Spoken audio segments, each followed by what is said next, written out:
notre présence ici cet après-midi. Père, nous voulons que tu utilises les orateurs que tu as préparés. Ils sont des simples canaux que tu vas utiliser pour influencer notre vie. Un seul mot suffit pour changer notre façon de voir la vie. Nous sommes des champions et à travers eux, tu vas réveiller en nous le géant qui est en nous et qui sommeille pour que nos vies soient transformées à jamais. Au nom de Jésus, nous avons prié. Amen. Amen. Amen. Le thème de ce séminaire n'est rien d'autre que je réveille le géant qui est en toi. Amen. Amen. Il y a un géant qui sommeille en chacun de nous. Mais par la grâce de Dieu, Dieu va utiliser des hommes comme toi et moi, des jeunes comme toi et moi, pour réveiller ce géant en nous au nom de Jésus. Amen. Amen. Donc si tu es ici, c'est la grâce de Dieu. Soyez les bienvenus. Soyez les bienvenus à cette conférence de la jeunesse. Je veux souhaiter bienvenue à nos chers orateurs, à tous les DR, à tous les présidents de chapitre qui sont là ce soir parmi nous. Je souhaite bienvenue également à mes frères, dames qui sont autour de moi. Bienvenue à vous tous, parce que le Seigneur vous aime. Bienvenue à cette conférence et je vous prie, soyons attentifs, parce que le Saint-Esprit se manifeste déjà. Bien-aimés, encore une fois, je vous salue dans le nom de Jésus. Les frères, les sœurs qui n'ont jamais assisté à une rencontre pareille des hommes d'affaires du plein évangile, je voudrais vous demander s'il vous plaît de lever juste vos mains. Je nous en prie. S'il vous plaît, offrons des acclamations à Dieu à l'œuvre. Je nous en prie. Je bénis le Seigneur Jésus-Christ pour votre vie. Et vous posez la question de savoir, est-ce que nous sommes encore dans une nouvelle forme d'église en création? La réponse est non. La communauté n'est pas une église. La communauté n'est pas une secte. Nous entrons librement, nous sortons librement. Nous n'avons pas de code, nous n'avons pas de mot de passe. Et qui sommes-nous donc? Nous sommes un rassemblement des chrétiens laïcs provenant de plusieurs confessions religieuses. Et nous croyons en la totalité des Saintes Écritures. Et c'est d'ailleurs la Bible, notre unique outil de travail. Là où la Bible parle, nous parlons. Là où la Bible se tait, nous nous taisons tranquillement. Nos réunions sont souvent organisées dans les lieux pareils. Les hôtels, les restaurants, etc. Et au cours de nos réunions, qu'est-ce qui se passe? Nous partageons des témoignages de transformation des vies. La communauté est également une école de formation. La communauté nous forme à savoir comment prendre les décisions dans la vie. La communauté également encourage chacun de ses membres à demeurer dans son église et à avancer dans la foi. C'est vrai, il existe une seule foi, mais cette foi, nous devons croître pour opérer dans le surnaturel. Quel est donc le but de la communauté? La communauté travaille pour l'unité, la fraternité entre le corps du Christ. Et quelle est donc notre mission principale? Notre mission fondamentale, la mission fondamentale de la communauté, c'est l'évangélisation du laïc par le laïc. Si tu es entrepreneur, si tu es professeur, si tu es ministre, si tu es docteur, tu dois être capable d'annoncer l'évangile à ton voisin. Nous qui sommes ici ce soir, nous avons déjà passé près de 25 ans dans le monde, dans l'idolâtrie. Et nos grands-parents sont des idolâtres très connus au Bénin. Et à la communauté, on a reçu Christ. Et aujourd'hui, la communauté nous a formés à résister de temps face à ces choses. C'est ce que nous faisons à la communauté. Cet après-midi, chers amis, tous autant que nous sommes, le Seigneur a un plan de vie sur tout un chacun. Et nous devons accomplir la mission pour laquelle nous sommes venus sur terre. Ce soir, je nous invite massivement à intégrer ce mouvement, afin que les âmes qu'il faut pour accomplir notre destinée, nous puissions les avoir. Je vous remercie. Acclamons le Seigneur. Des ovations pour le raccompagner, s'il vous plaît. Le premier thème de cette soirée, c'est découvre le potentiel qui est en toi. La présence du Seigneur est là et Dieu m'a promis de toucher un jeune et de bouger un jeune ce soir. Je viens pour te révolter. Amen. Hein? Je viens pour sortir ce qui est en toi. Mais quand on en parle, en fait, c'est le Saint-Esprit en toi qui sort. Il est comme un package. Il est comme un vase qui contient tout ce dont tu as besoin. Mais il faut que tu te soumettes au Saint-Esprit pour qu'il fasse de toi ce qu'il va faire. Ce soir, sois disposé, que ton cœur soit ouvert parce qu'il va te faire du bien. L'agneau.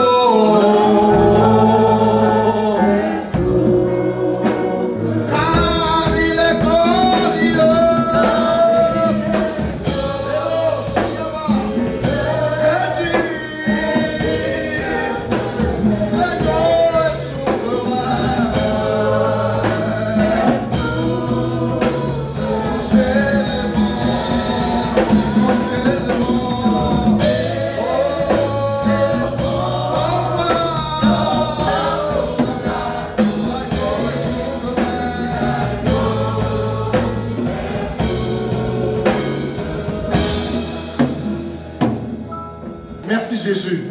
Sois élevé et sois magnifié au nom de Jésus. Est-ce que tu peux acclamer le Seigneur? Acclame, acclame, acclame, acclame. Pour ces cris de joie.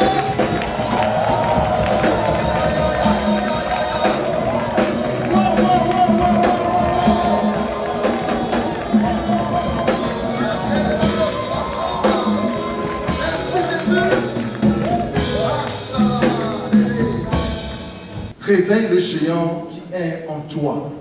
Amen. Réveille le géant qui est en toi. C'est un thème qui est révolutionnaire. Très révolutionnaire. Et j'ai rendu grâce à Dieu quand j'ai vu le thème. J'ai compris que le Bénin est dans la mouvance du Saint-Esprit. Parce que nous sommes dans une atmosphère, dans un moment où le Saint-Esprit de Dieu, au travers de toutes les visions, est en train d'apporter un vent nouveau et un réveil qui est devenu sur l'Afrique et sur le monde entier. Et le Bénin n'est pas différent, mais a compris qu'il faut entrer donc dans cette dimension. Amen. Le réveil qui va prendre place bientôt, qui a déjà commencé par prendre place, va venir au travers de la jeunesse. Si tu n'avais pas compris ce soir, je viens pour te l'annoncer. Amen. Dans tous les domaines, le sang frais ou les personnes sur lesquelles le Seigneur compte, c'est vous et moi. Amen. Donc prépare-toi à entrer dans cette guerre, prépare-toi à entrer dans cette dimension, pour que le Seigneur puisse se déployer totalement. Alors, je vais te parler un peu de moi. Je suis né de parents chrétiens et à ma naissance, mon père était président de chapitre à la communauté à l'intérieur du Togo. Et je suis né avec des parents qui connaissaient la communauté, qui servaient en plein dans la communauté. Et j'ai été habitué à aller à l'église et je connaissais un peu l'église, un peu plus rapidement que les jeunes de mon époque. Et il s'est installé dans ma vie certaines routines. Ok?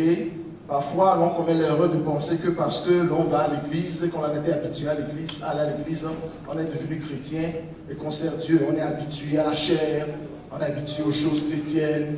Et là, on se dit, bon, d'accord, Jésus c'est mon frère, Dieu c'est mon ami, on n'a pas besoin de faire beaucoup trop d'efforts. Et j'ai compris plus tard que j'aime beaucoup le dire, le salut n'est pas sexuellement transmissible. Et le salut ne se transmet pas de père en fils. Amen. Il faut soi-même faire le choix de servir le Seigneur, de suivre Dieu et d'accepter de le servir. En 1999, à peu près 98-99, je commence à faire certaines expériences où, quand je me couchais, j'avais des sommeils agités.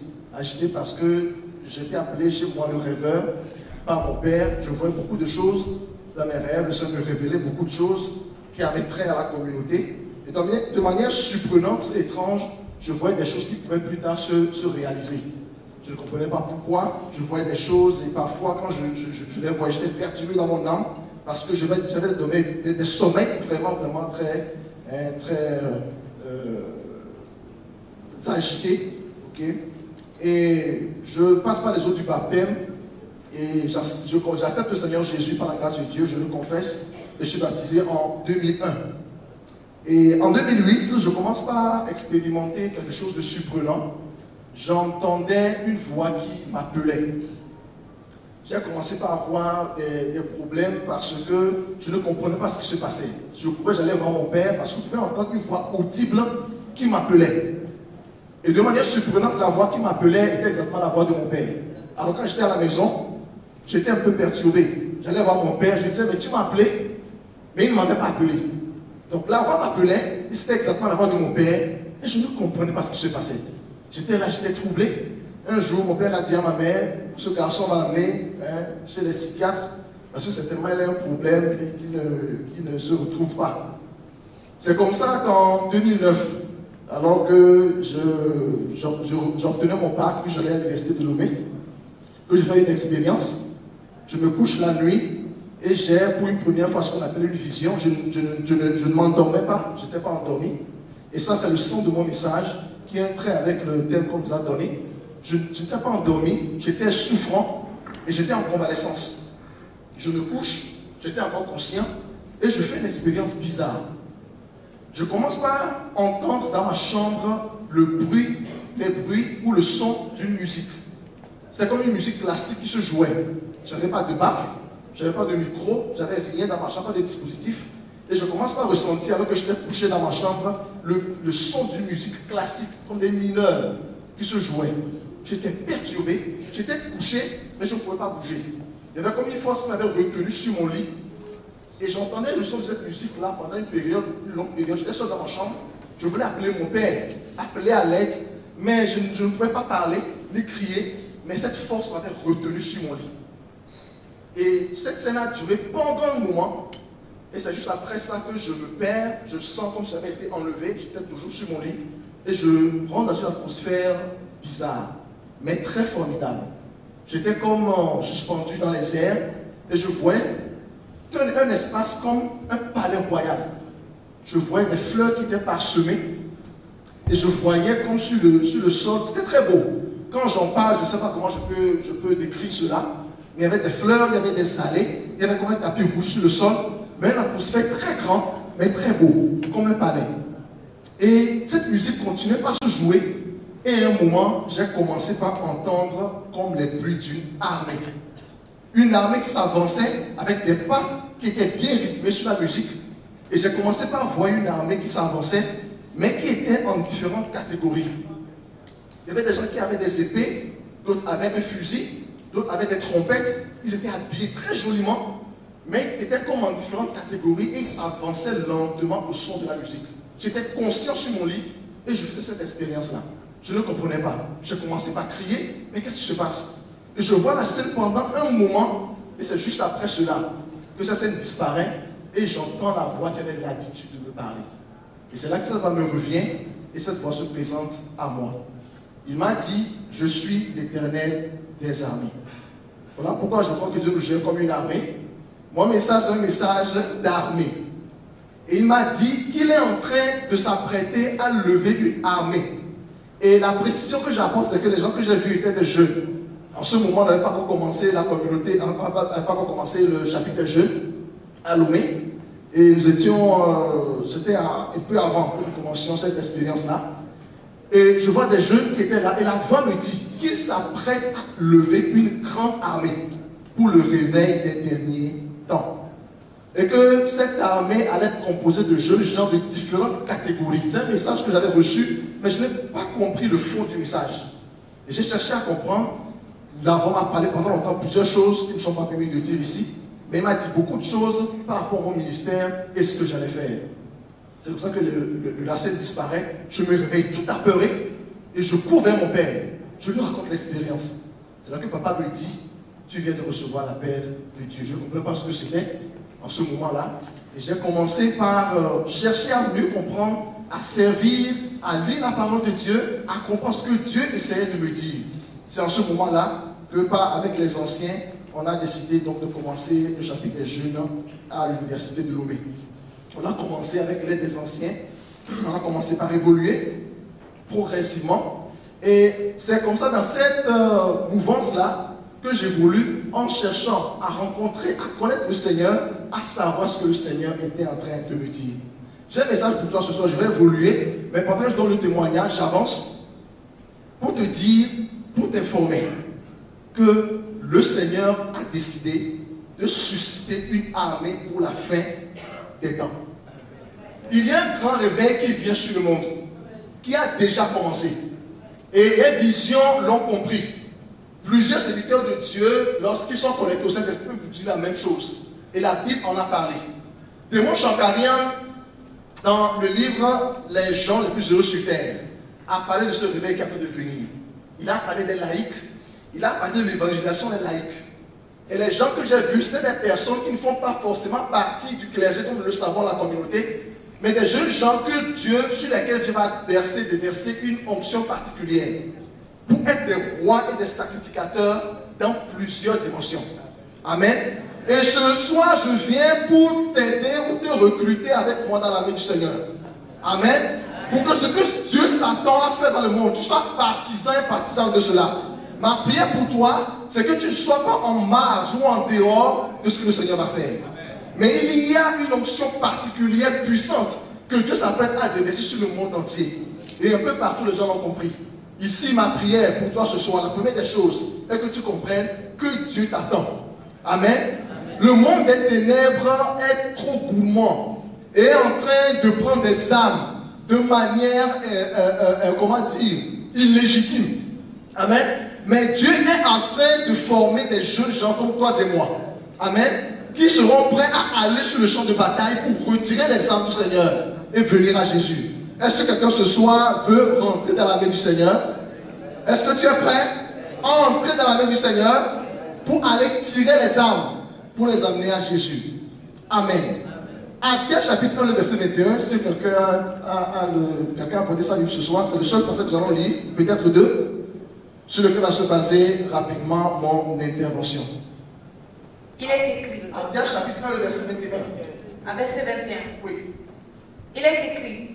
Des libérateurs monteront sur la montagne de Sion pour juger la montagne d'Esaü. Et à l'Éternel appartiendra le règne. Amen. Et à l'Éternel appartiendra le règne. D'autres versions disent des sauveurs. D'autres versions disent des géants. Monteront sur la montagne de Sion. Et à l'Éternel appartiendra le règne. Mais quand vous lisez le chapitre 1 et le premier verset, on commence le passage en disant en ces jours-là. La Bible, souvent les prophètes, quand vous allez voir Zacharie, vous verrez Abdias, dans la plupart des prophéties, ils utilisent le terme en ces jours-là. D'autres disent dans les derniers temps. Amen. Il y a une différence entre répondre et déverser. Il y a une différence entre répondre et déverser. Quand on répond, c'est intentionnel. Mais quand on déverse, c'est accidentel. Quand on dit qu'on a déversé quelque chose, c'est un accident. On ne sait pas trop, mais ça s'est renversé. Mais quand on dit qu'on répond, c'est intentionnel. J'ai un message pour toi ce soir. Dieu a décidé intentionnellement de répandre son esprit sur toi. Ce soir, tu le reçois au nom de Jésus. Tu acclames le Seigneur. Tu vois, quelqu'un commence pas à acclamer, il a compris quelque chose. Ma prière pour toi ce soir, c'est que tu donnes raison à l'intention de Dieu de répondre sur toi son onction. Amen. Et on dit, et à l'Éternel sera le règne. Maintenant, voilà mon point, le premier point.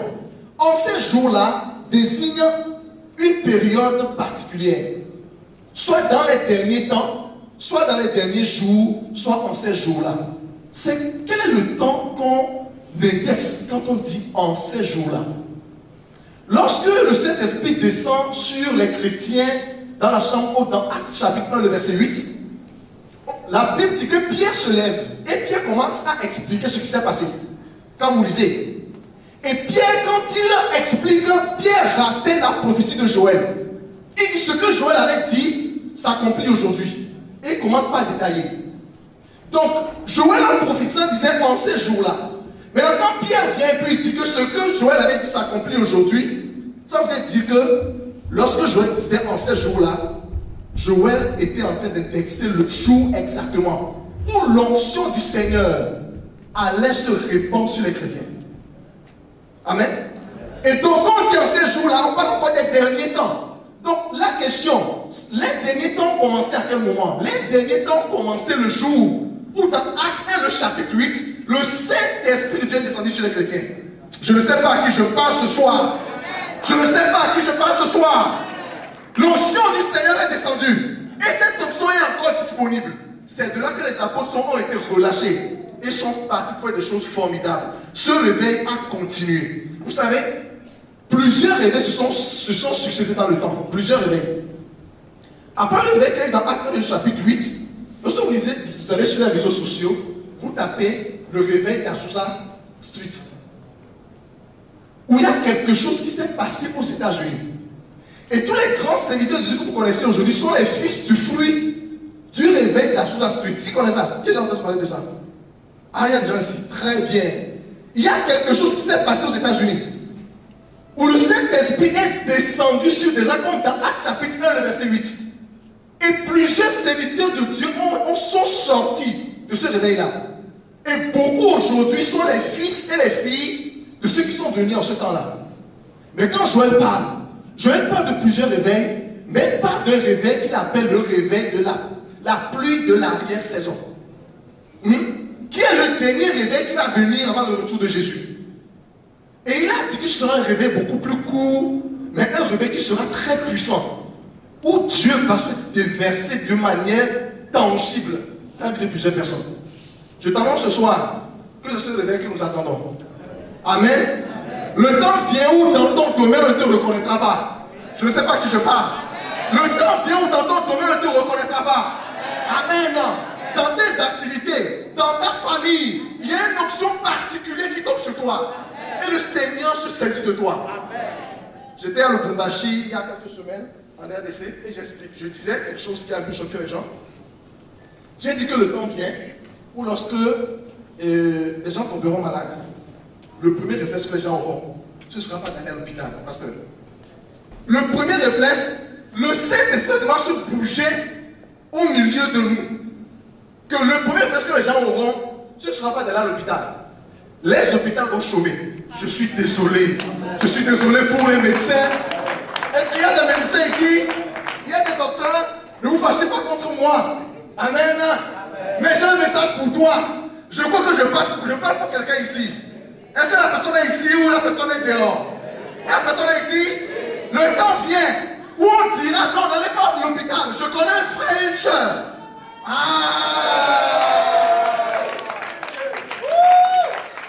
Je connais quelqu'un. Il est membre de la communauté. Il n'est pas forcément un pasteur. C'est un frère. Mais quand il impose les mains, il y a quelque chose qui se passe. Ma prière pour toi ce soir, c'est que tu remplaces les hôpitaux. Amen. Quand quelqu'un a un problème, c'est chez toi que la personne vient. Et le Saint-Esprit de Dieu te bouge de manière particulière. Quand j'ai commencé mon chapitre, il y avait un frère qui était arrivé, un jeune. Il souffrait d'asthme. Okay. Vous savez, l'asthme, on ne le traite pas vraiment. D'accord? Tu as un problème de souffle, tu ne respires pas bien, et puis tout ça là. Il arrive et vient. Je prêchais sur la santé divine. Il était catholique. Il disait, je ne parle pas trop de... Voilà, on ne croit pas que Dieu peut te toucher, tu peux prier pour quelqu'un, il est guéri, tout ça. Et quand je prêche, il reçoit le message. Il était touché. Mais il ne m'avait pas dit qu'il souffrait d'asthme. Et un soir, quand j'ai fini la prière, il dit, prie pour moi, président. Alors je le tiens dans les mains. Je fais une prière ordinaire. Le samedi qui suit, il est venu avec 5 de ses amis qui arrivent pour témoigner de ce que Dieu a fait. On dit que dans son quartier, il ne joue pas au football. Parce qu'il a un problème de souffle. Donc il joue à l'arbitre. Quand les gens jouent au ballon, il a tellement envie de jouer au ballon, mais il est arbitre. Et quand je prie pour lui, il rentre à la maison, il dit qu'il sait que quelque chose s'est passé en lui. Et il arrive, il va mettre les chaussures, il dit qu'il veut jouer. Les amis lui disent, mais toi tu vas jouer. Il dit non, laissez-moi. Ce jeune homme a joué pendant 90 minutes. 90 minutes, il ne s'est pas essoufflé. L'asthme a disparu de son corps. Les amis sont venus. Quelle est cette catégorie de personnes qui prient pour les gens? Cette personne, sinon, je suis membre de la communauté. Simplement, je ne suis pas apôtre ni pasteur. Je ne sais pas à qui je parle. Tu n'es pas soir. Il y a des choses particulières qui se passent dans ta vie. On va te demander, mais tu viens d'où? J'appartiens à une catégorie de personnes. La personne que tu as appelée pour élever sa gloire. Amen. Mon deuxième point est ceci. Je t'informe d'abord qu'il y a un géant en toi. Amen. En fait, il faut que tu sois conscient qu'en moi, il y a un géant. Ok? Quand tu te réveilles, on réveille quelque chose qui existe déjà. On parle de réveiller parce qu'on sait qu'en toi, il y a déjà le Saint-Esprit. Amen. Il y a déjà le géant en toi qui doit sortir. Mon troisième point, mon quatrième point ce soir, c'est que tu sois informé qu'en moi, il y a un géant. Il y a un géant qui attend de sortir. Mais il faut simplement le réveiller. Bonne nouvelle, on a seulement simplement besoin de le réveiller. Mais tu dois savoir qu'il y a un géant. Il est écrit quelque part dans la Bible. Celui qui est en moi, est plus fort que celui qui est dans le monde. Mais quand tu dis celui qui est en moi, on ne parle pas de dimension physique. Amen. Il y a une dimension de moi à l'intérieur de moi qui est plus grand que ce qui est dans le monde. Et c'est celui dont on parle en toi, c'est lui qui est le géant. Je prie pour toi ce soir. Amen. Que le géant qui est en toi se lève. Que le géant qui est en toi se lève. Afin que dans ton domaine, on ne te reconnaisse plus. Que cela arrive dans ta vie. Au nom de Jésus. La parole de Dieu dit, vous au contraire, vous êtes une race élue, un sacerdoce royal, une nation sainte, un peuple acquis, afin que vous annonciez les vertus de celui qui vous a appelé des ténèbres à son admirable lumière. Amen. Il y a des gens dont l'appel n'est pas de devenir pasteur. Si tout le monde est pasteur, qui sera ministre dans le gouvernement? C'est mon prochain point. Ce qui a vu que l'appel pour toi, c'est seulement d'aller à l'église. Je viens t'informer de quelque chose. Tu peux recevoir l'appel pour être ministre dans le gouvernement. Tu peux recevoir l'appel pour diriger des entreprises. En réalité, nos États sont en crise parce qu'il y a de moins en moins de chrétiens qui gouvernent. J'ai mal dans mon cœur. Aïe, aïe, aïe. Je sais pas ce que je partage. J'ai mal dans mon cœur quand les pays souffrent, les États souffrent. Tu sais pourquoi? Quand on prend le ministre de l'économie, en fait, il faut que tu saches comme Joseph ou comme Daniel, que tu as la pensée de Christ pour savoir comment gérer l'économie. Vous savez, la corruption va disparaître quand les gens qui ont gouverné savent comment être juste dans la gestion des affaires. Je prophétise ce soir, dans la République du Bénin, Dieu élève des géants dans l'économie, dans la politique, dans la médecine, pour changer la vie, pour changer la situation. Les pays ne seront plus en crise parce que tu as cet appel de Dieu pour changer ta situation.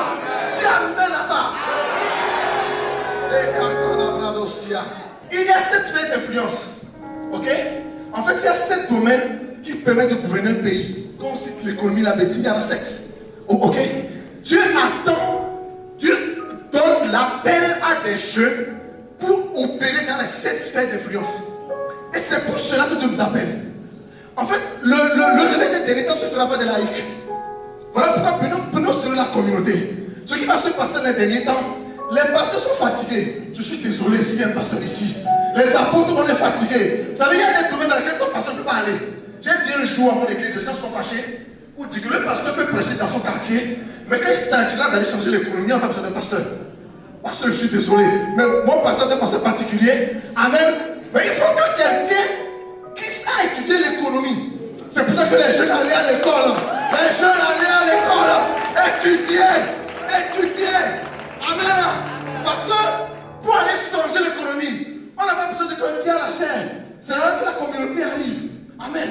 Où un chrétien peut aller parce qu'il a un diplôme, une qualification. On dit on a lancé une offre d'emploi. On cherche quelqu'un qui doit être chargé des ressources humaines. Mais tu as étudié, mais en même temps, tu as encore l'Esprit de Dieu. Et quand tu arrives là-bas, tu ne fais pas comme les autres. Tu manifestes le Saint-Esprit.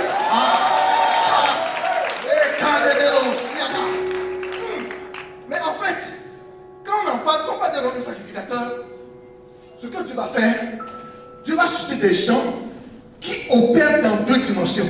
Ce qui va être dangereux. Qui opèrent dans 2 dimensions. En fait, les laïcs des derniers temps sont des gens qui auront un pied dans la politique. ou dans le séculier, et puis dans le spirituel. Tu vas à l'église, tu es au bureau, mais tu parles à main. Tu dois recevoir quelqu'un peut te proposer une affaire, mais la personne est une personne qui est fausse. Je rêve, de ce temps que la personne arrive, tu le regardes, le temps de la prophétie. Je suis un prophète, je vois que toi, tu veux me voler des milliards, je ne t'accepte pas, parce que le Saint-Esprit m'a parlé à l'avance, et m'a dit quelque chose. En fait, quand on parle d'un royaume de sacrificateurs, ou des rois et des sacrificateurs, c'est des gens qui opèrent immédiatement dans les deux domaines. Amen. Ou tu n'es pas forcément pasteur, mais tu es chrétien. Tu crains Dieu, mais en même temps tu vas à l'école. Amen. Amen. On va lire Zacharie. Zacharie 6, le verset 13. Le verset 13. La parole de Dieu dit, Hein? il bâtira le temple de l'Éternel. Il bâtira le temple de l'Éternel. Il portera les écrits de la majesté. Il portera les insignes de la majesté. Il s'assiera et dominera sur son trône. Oui, Amen. Il sera sacrificateur sur son trône. Sacrificateur sur son trône. Et une parfaite union régnera entre l'un et l'autre. Une parfaite union. Écoutez, Zacharie a prophétisé. Ok? Qu'il y a des gens qui arrivent où il y aura une parfaite union entre le divin et le séculier. Mais Zacharie parlait et il disait que le temps viendra où le sacrificateur va s'asseoir sur le trône. Donc il est sacrificateur, ok? Il est apôtre de ministère. Ça veut dire différent entre un apôtre de ministère et un apôtre d'église. Ok? À l'église, tu deviens apôtre parce que tu avais 15 ans. Je suis désolé, pasteur, ok? Mais tu peux être jeune comme ça et puis tu es un apôtre. Hein?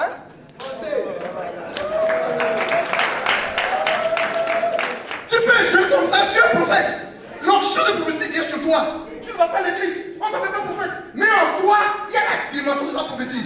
Mais c'est possible. C'est là le ministère que tu as mené à l'église. À quel point ça vient sur toi? Je suis en train de finir. Une parfaite union entre le divin et le séculier. Amen. Où on prend des gens, ils prient, il a des révélations, mais les ministres dans le gouvernement. Grâce à Amy Coutinho en RDC, un ministre, un dénommé ministre, elle est pasteur. Quelles sont les critiques qu'on peut faire? Quand j'ai vu ça, j'ai dit que la prophétie commence à se réaliser. Ou quelqu'un, pasteur, même peut diriger l'État ou être ministre dans le gouvernement. En fait, c'est ça qu'on attend. Pour que les États puissent changer. Il y a des changements qui ne viendront pas par la prière. Parce que je suis désolé. Hein? Écoutez, pour faire partie de l'homosexualité, je vais vous donner l'exemple. Si on doit signer une loi sur l'homosexualité, on peut prier dans toutes les églises du monde. Ça ne changera pas. Parce que les types d'esprits qui règnent là-bas s'appellent les principautés. En fait, pour combattre une principauté, on établit des principes. Principauté, il y a des principes. Il faut quelqu'un qui arrive à installer les principes divins.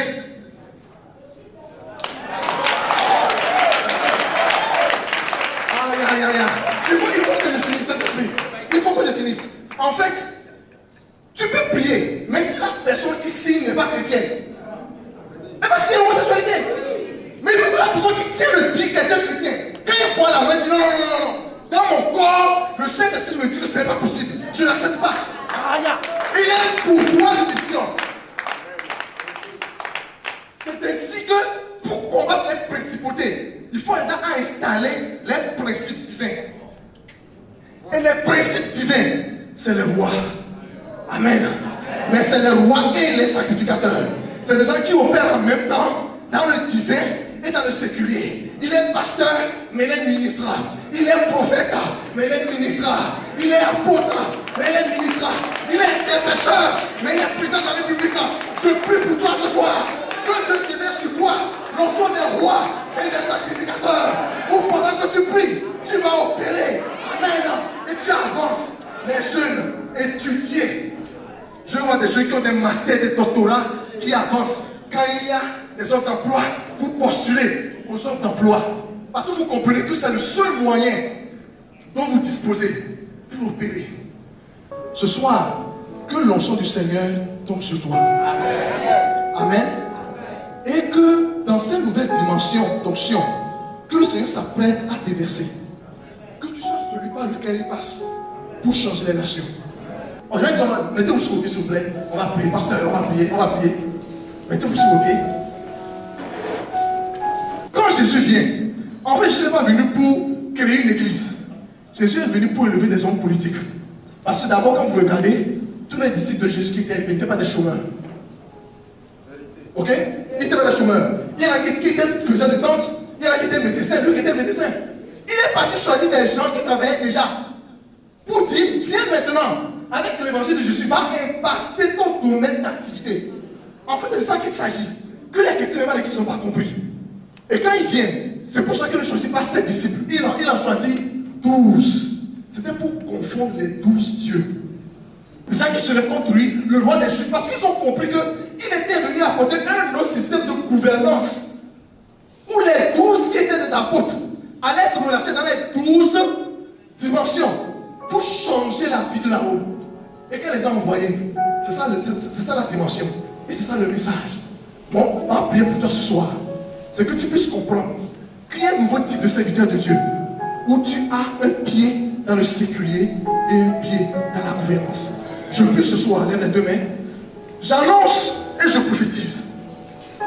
En ma qualité de prophète, Seigneur, je prie ce soir. Je prie que tu inaugures à partir de ce jour.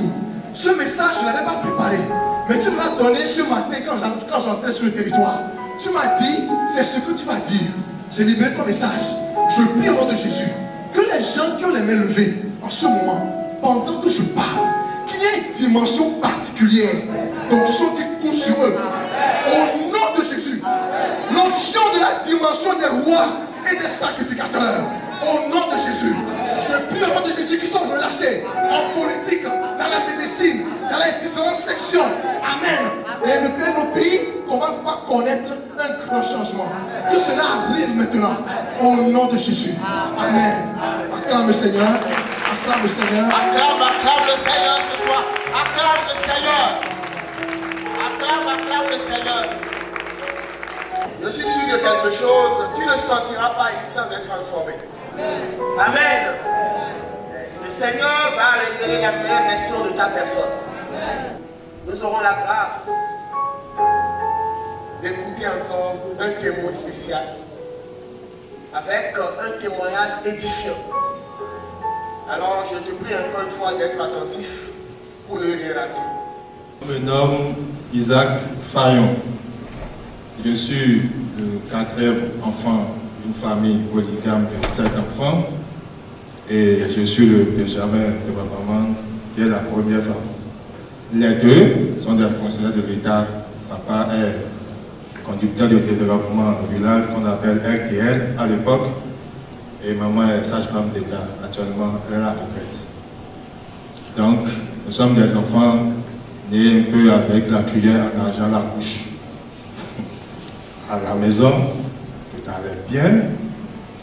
Quand un soir, le 19 octobre 1996, tout a basculé à la maison. Papa est revenu du service, il a mangé, et c'est la dernière fois. Il nous a laissés. Tout a basculé ce jour où maman était obligée de prendre ses responsabilités. Enfin, avec nous, nous sommes 4, 2 garçons, 2 filles. Donc, elle a décidé de quitter Togo, dans le Goufo, où papa avait élu domicile, puisque les 2 travaillaient là-bas pendant des années. Nous sommes de là-bas. Donc, sur ce, elle est revenue à Lokossa pour continuer, histoire d'oublier un peu cette histoire. Donc, de 1996 à 2006, tout allait bien. On était d'obédience catholique parce que papa de maman était maître catéchiste.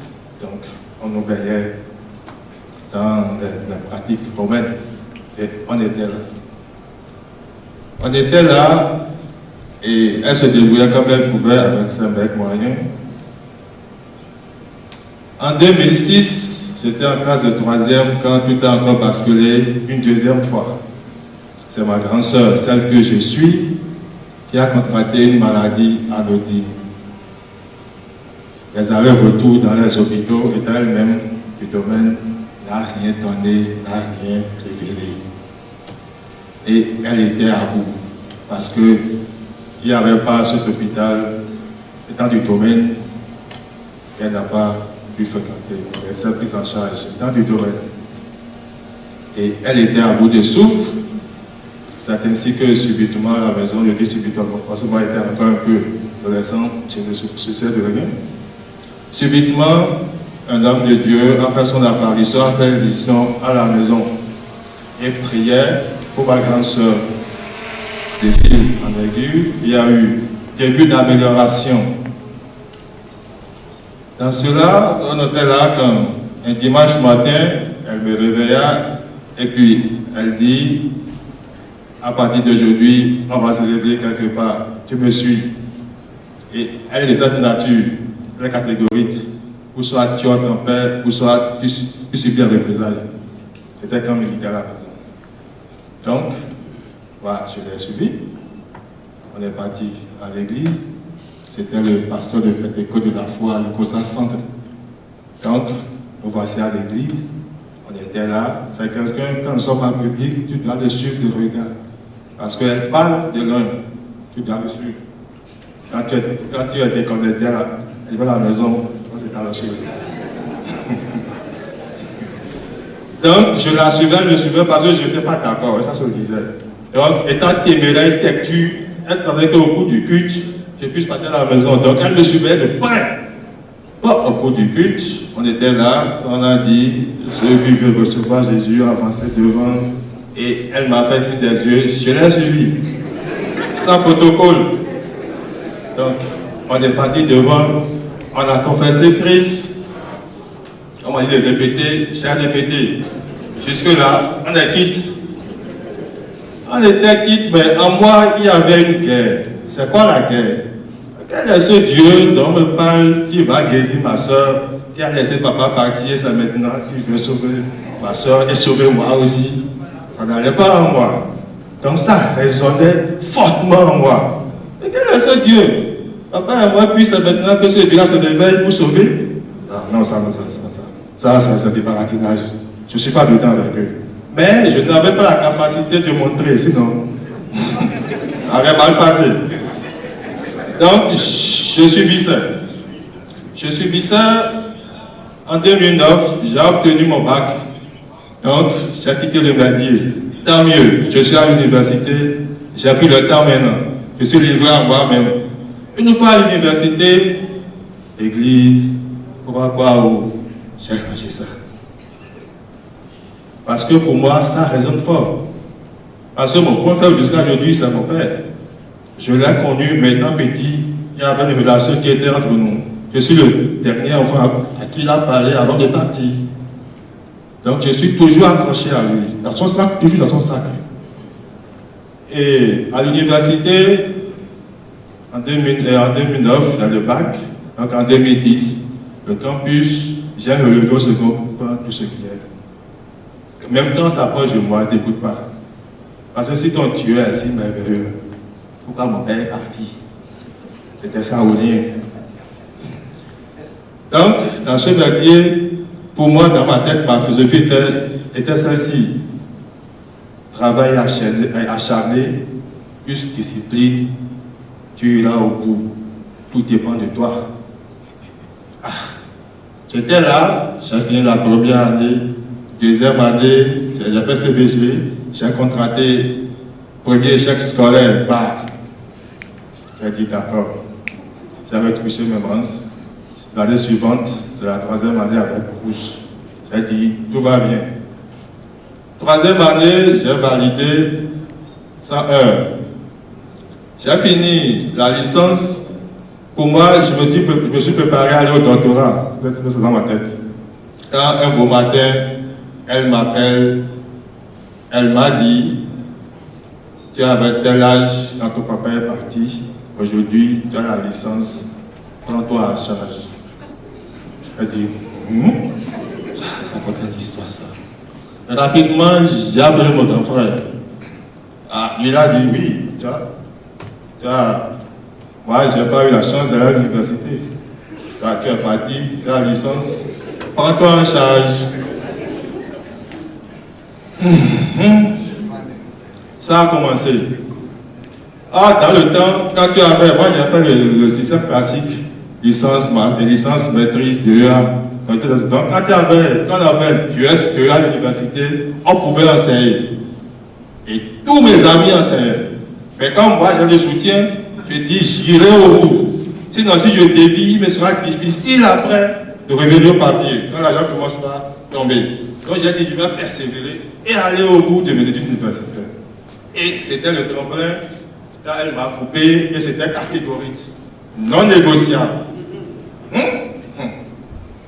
Donc, j'ai dit, si c'est ça, je vais me taper des autres vacations, histoire de réunir un peu d'argent et continuer mon histoire tout seul. Le plan était simple.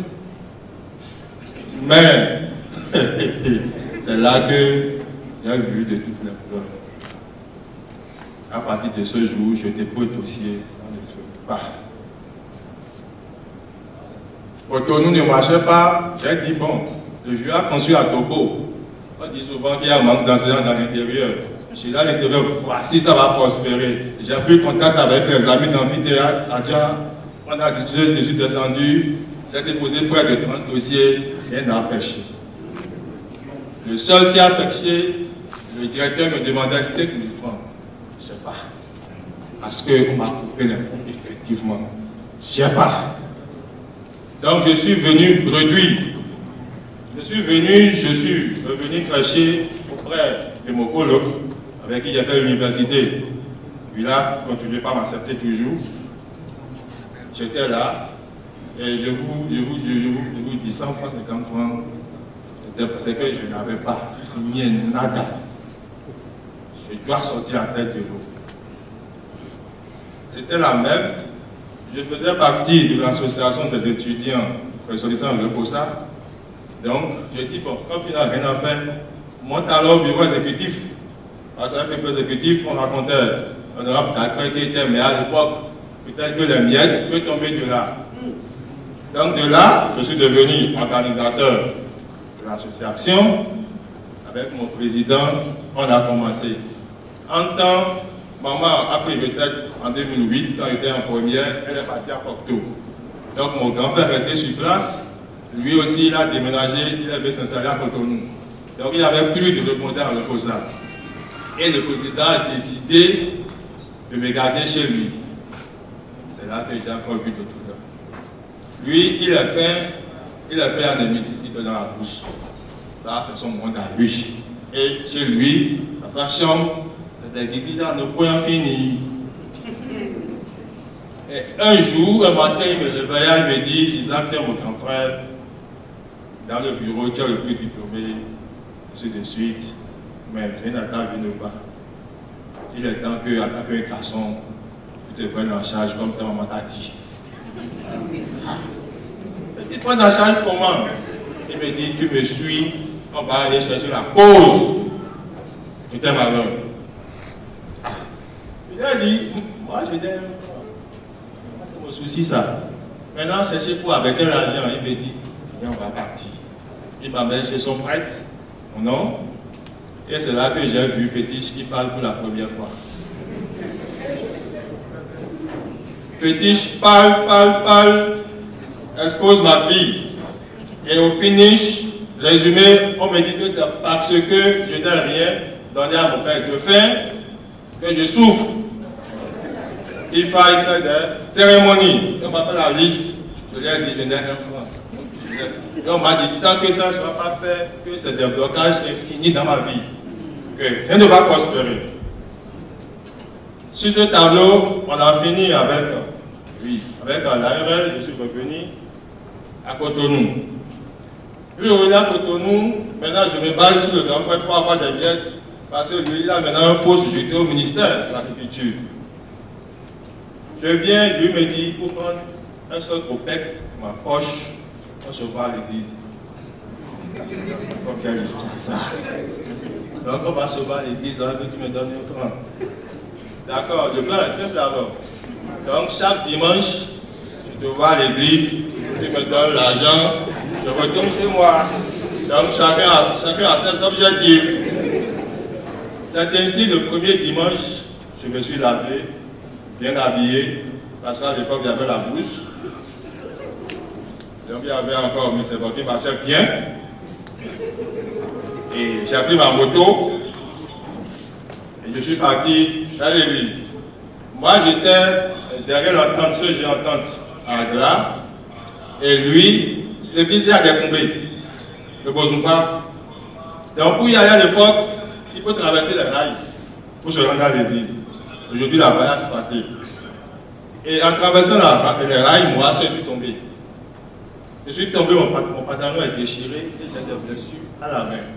J'ai dit, mais on évite chez Dieu et je tombe. Ça, c'est quelle histoire ça?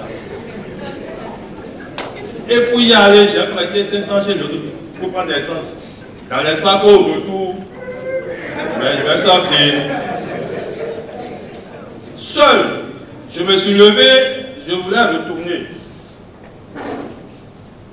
Mais en moi, ça disait, si tu retournes, c'est grave. Maintenant, je me suis trouvé immédiatement une raison. J'irai à l'église, lui montrer les vestiges de mon accident. Pour lui dire, tu m'as dit de venir à Dieu. Ça s'est passé. Je suis parti à l'église. Donc le gars a commencé par prêcher. J'ai commencé par me mépriser. Pourquoi ça m'est arrivé aujourd'hui? Pourquoi c'est envers l'église que ça s'est passé? Depuis qu'il a terminé, il m'a dit, monte dans ma voiture, je te donne le mien, on va à la maison. Reste à mon tour là. Il dit d'accord, il a suivi la rentrée. On est rentré, il m'a dit, tu ne rentres pas aujourd'hui devant chez moi. Tu dors chez moi. Je dis, qu'est-ce qui se passe? Je suis resté là le lendemain en partant. Il m'a remis ticket valeur plus 10 000 francs. Il dit, tu peux aller chez toi. Mais une fois à la maison, l'accident me traumatisait. Pourquoi à cet instant T, je dois avoir un accident sans rien, sans que personne ne me bouscule? Donc ça ne commençait pas à me tarauder. Le dimanche prochain, je me suis encore présenté. C'était le deal. Dans ce deal, j'ai commencé par adoucir mes acteurs. J'ai commencé par écouter ce qui sortait. Donc, depuis ça, le m'a dit, rejoins-moi à la maison. Donc, désormais, je suis chez lui, j'ai beaucoup de raisons, je dois aller à l'église maintenant. C'est dans cela que je me suis laissé et j'ai réellement accepté le Christ. Je crois de mon cœur que le Christ est Christ. Mais là encore, j'ai encore une idée derrière. L'idée est que tu m'as dit d'accepter. J'ai accepté. Si rien ne va, toi et ton fils là, je vous forme et tu me coûtes maintenant. C'est dans ça que ça a commencé. Ça a commencé, je n'avais rien. Ma première innovation que Dieu m'a donnée dans cette atmosphère où je suis consacré à Christ, avec ma licence, je suis devenu maître. Maître au seuil de 27 500 comme salaire à la fin du mois. Je suis devenu maître avec licence étonnante. Et c'est la seule porte qui s'offrait à moi. À part ça, il n'y a plus rien. J'ai accepté. J'ai commencé. Dans le temps à l'église, on était sur l'enseignement des prémices. Il faut donner la première production. Et mon pasteur m'a invité, il m'a dit, ton premier salaire, tu ne coûtes pas, tu le vois à Dieu. J'ai dit, Dieu. Je sors de la galère, mais la voix m'a convaincu, j'ai donné.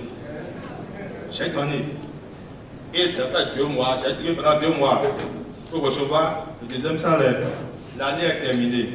L'année suivante, une porte s'ouvre à moi. Je reviens maintenant au secondaire. Au secondaire, j'ai trouvé. Attendez, au secondaire, j'ai trouvé une seule place, le 4e. Et l'heure était à 900. Ça fait 14 400 par mois.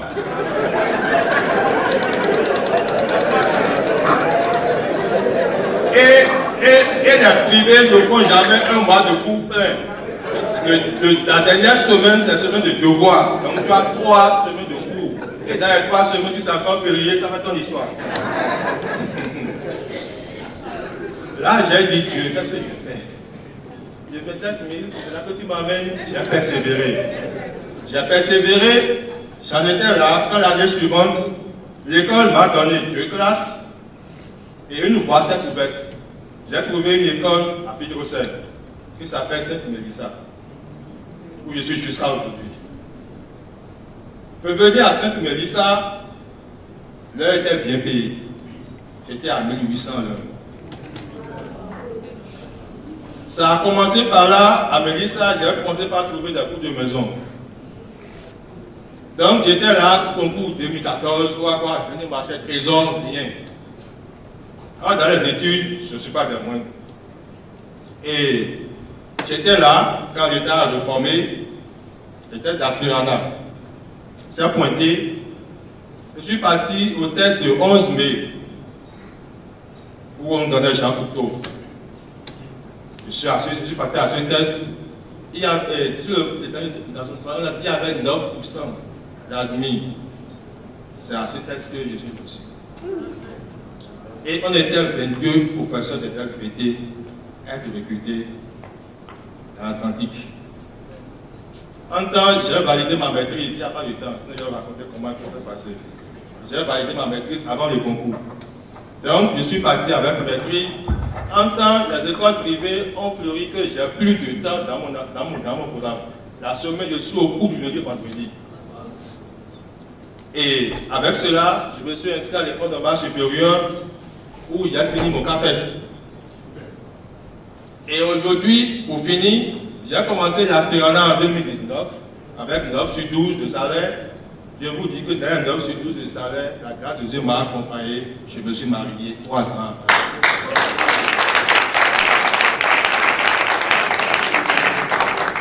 Je me suis marié 3 ans après, c'était une surprise générale pour tout le monde. Parce que lui m'a gardé jusqu'en 2019. Parce qu'il me disait, sans fiche de paye, je ne te lâche pas. Il a mis chez moi. Donc en 3 ans, je quitte la maison avec mon sac.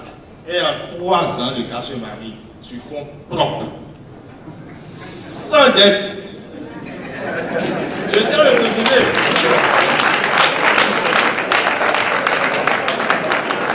Sans dette. Et ce n'est pas... Bon. Ce n'est pas un mariage de moindre. Oui, on a mangé, on a bu. Oui, oui. Et Dieu m'a encore fait grâce, j'ai trouvé une fille vierge. Ça s'applaudit. Et pour terminer, aujourd'hui, dans mon collège, je suis le numéro 1 en SVT. C'est moi qui chapeaute l'atelier. Je suis l'AE. Je suis l'AE et depuis un certain temps, je ne repose plus. Dans ces vacances, j'ai déjà 4 coups de maison que je gère. Dieu me lève tellement que je ne sais plus où dormir. Et ces coups de maison, je le fais avec des personnalités insouciantes de la République. Dans des maisons insoupçonnées. C'est que les gens m'appellent, je suis allé. Et les coups de maison, je ne demande pas. C'est l'enfant même qui insiste sur ma peine. Je ne demande pas. On est vacances, je dis, il y a un coup de maison, près de 50 000. Coup de maison, près de 50 000. Pendant les vacances, le parti vient déjà.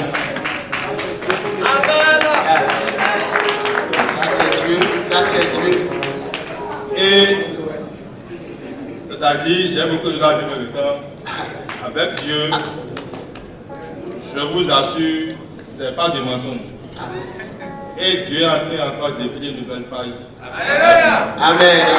Acclame le Seigneur pour Actuellement, je fais un master en agronomie, à la formation, parce que j'ai le projet, je veux monter une entreprise agricole. Et j'ai dit, il faut aller chercher la compétence d'abord. Amen. Acclame le Seigneur pour ça.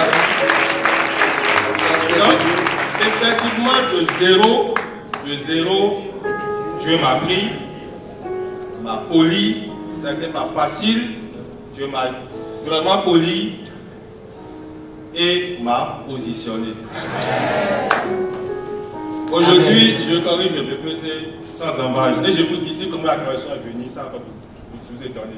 On a ouvert le CP pour me faire du mal au collège. Parce que je suis un petit téméraire. Avec Dieu, je lance un défi. Et le CP est venu dans l'histoire de montrer mes faiblesses pédagogiques pour qu'on me décale. Parce qu'il y a un derrière moi qui veut le poste d'arrêt. Et le CP est venu, vous pouvez reconnaître M. Dagat-Thierry. CP Dagat-Thierry. Le CP est venu incontournable. Lui incontournable. Quand il dit que c'est bon, c'est bon. Quand il dit que c'est pas bon, c'est pas bon. Le CP est venu, il a fait son check-up, il m'a checké. J'étais en troisième, parce que j'étais dans la terminale. J'étais en troisième, il a j'ai fini mon cours. Et il prend ma main, il m'amène chez le directeur, il dit au directeur, le petit là, gardez-le pour moi.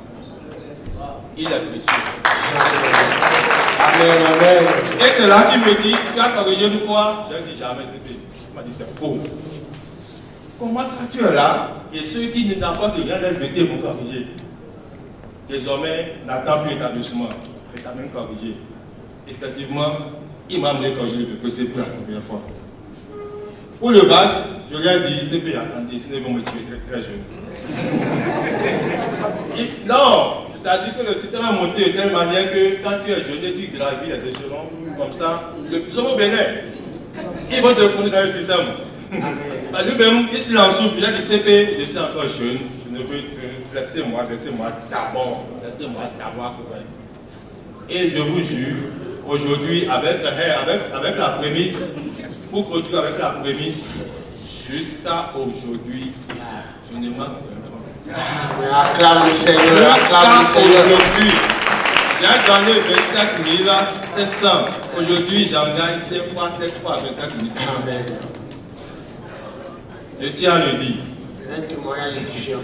Je tiens à le dire. Semer. Amen. Semer. Amen. Acclame le Seigneur pour la vie du frère. Acclame le Seigneur pour la vie du frère. Nous sommes en train de monter tout doucement. Et cette fois-ci, il faut agir pour que ton avenir soit transformé. Nous voulons une vie transformée, mais il faut agir. Et le Seigneur nous a accordé la grâce d'avoir un canal qu'il va utiliser pour que nous puissions agir. Parce que l'heure est venue pour que, en tant que jeune, tu puisses agir. Est-ce qu'il y a des lions dans cette salle? S'il y a un lion qui me dit yeah! Dieu te bénisse, amen. Vous savez ce que j'aime chez le lion, c'est un animal qui ne crée rien.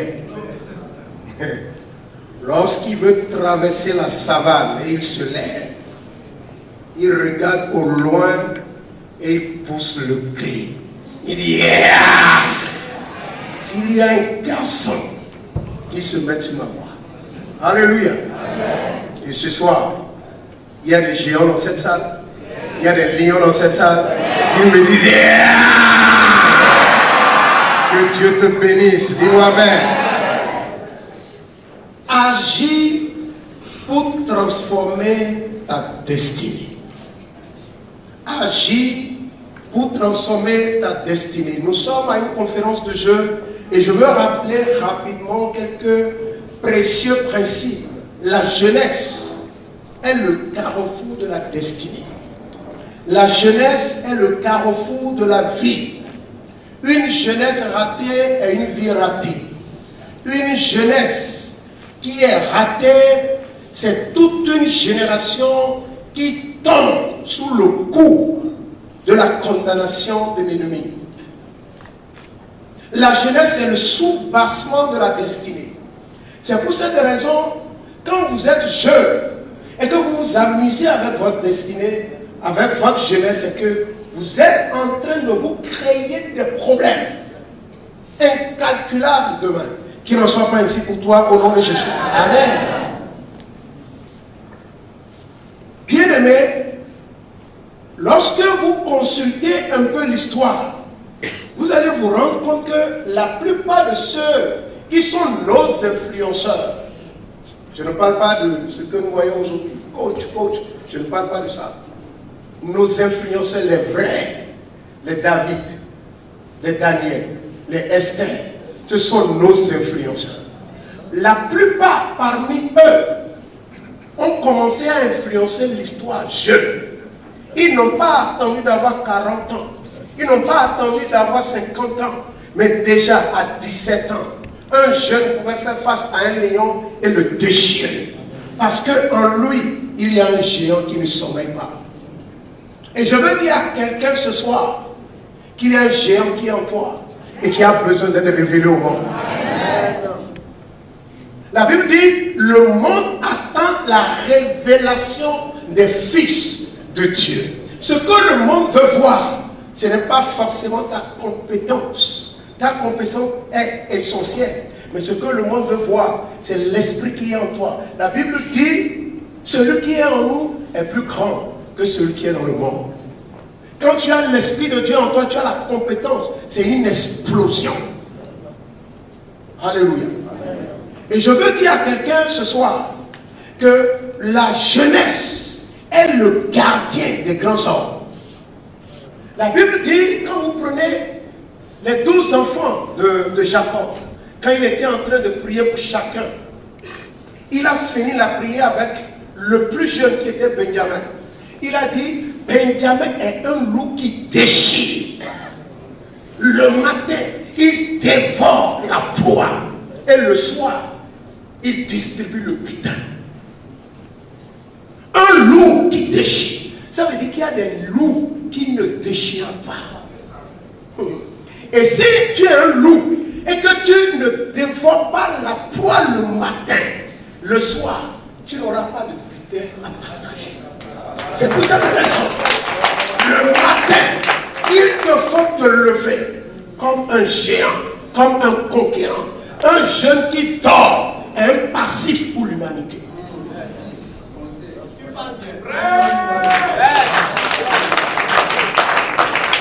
Alléluia. Lorsque vous consultez l'histoire des hommes, vous allez voir des gens qui ont osé l'impossible. La Bible dit, il y avait à Samarie une guerre pas des moindres, qu'on appelle la guerre de la source.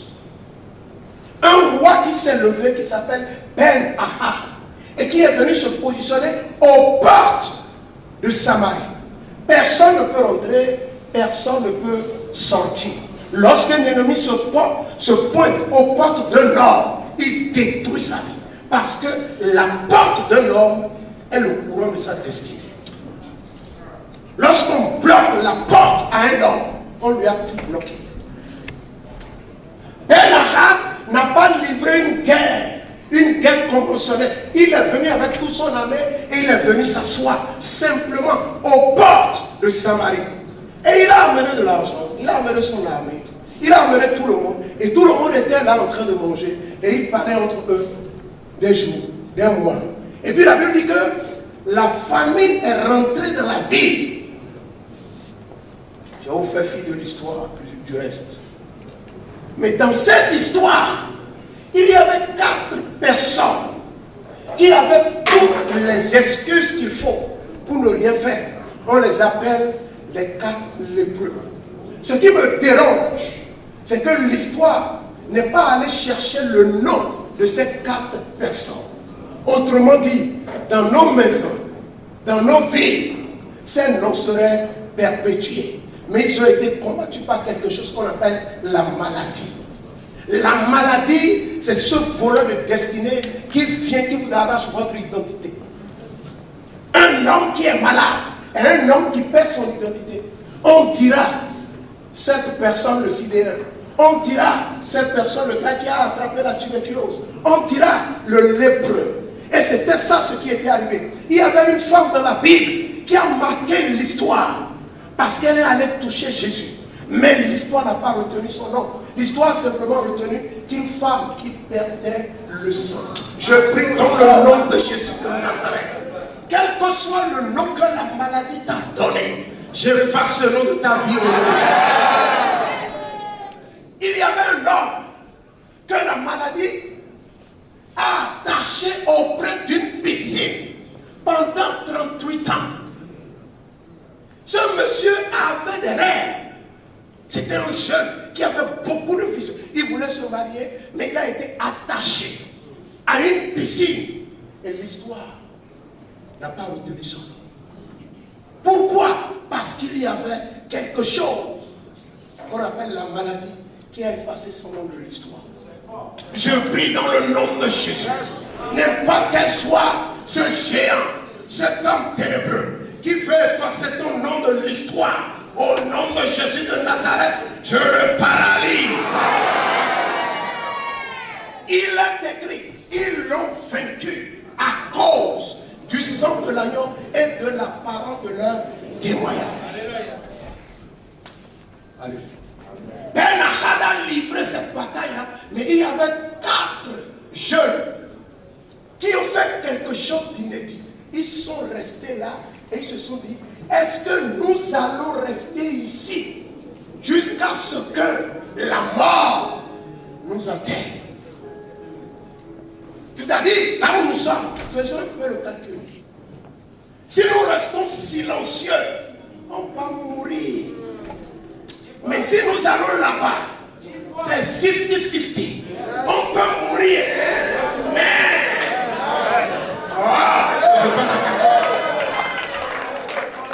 Alléluia. Nous pouvons mourir. Mais il y a aussi la possibilité de vivre. Ils se sont regardés. Ici, c'est déjà garanti à 100%. Ta situation perdue des années parce que tu n'as pas le courage de faire le premier pas. Qu'est-ce que les gens vont dire? Ce que les gens vont dire, tu le sais déjà. Mais il se peut qu'ils ne le disent pas. Oh. Il se peut que le directeur te reçoive. Il se peut que le président accepte ta demande. Il se peut que tu réussisses à l'élection. Pourquoi tu ne sais pas? Si nous restons ici, nous connaissons déjà le résultat. Mais si nous nous levons, il y a la possibilité de réécrire l'histoire. Je parle à quelqu'un ce soir? Ton histoire va changer. Et ces 4 personnes se sont levées et ils ont agi. Et dès qu'ils ont agi, leur action a changé le cours de l'histoire. La difficulté que nous avons aujourd'hui, nous avons beaucoup de chrétiens théoriciens, proclameurs le matin, proclameurs à midi, proclameurs le soir. Des gens qui parlent. Non, je dis, ils ne parlent pas, ils bavardent. Or, le Dieu que nous adorons ne bavarde pas, il parle. Quand Dieu agit, quand Dieu parle, il agit. Alléluia. Nous avons, j'ai dit dans mon église, j'ai dit aux jeunes, le jour où je viens ici un lundi matin, et je vois quelqu'un ici en train de parler en langue, je l'excommunie de l'église. Moi-même le pasteur, je travaille. Tu vois les jeunes qui sont là, les bras quand tu as fini là, on a besoin de l'action. Alléluia. On a besoin de l'action. Quand on a attrapé Jésus, ceux qui parlaient en langue ont disparu. Il y avait un homme qui a fait son apparition. Lui n'avait pas de parler en langue. Il avait le félin. Il s'appelait Joseph d'Arimathie. Il y a un moment pour bavarder. Il y a un moment pour parler en langue. Il y a un moment pour agir. Tu me dis amen.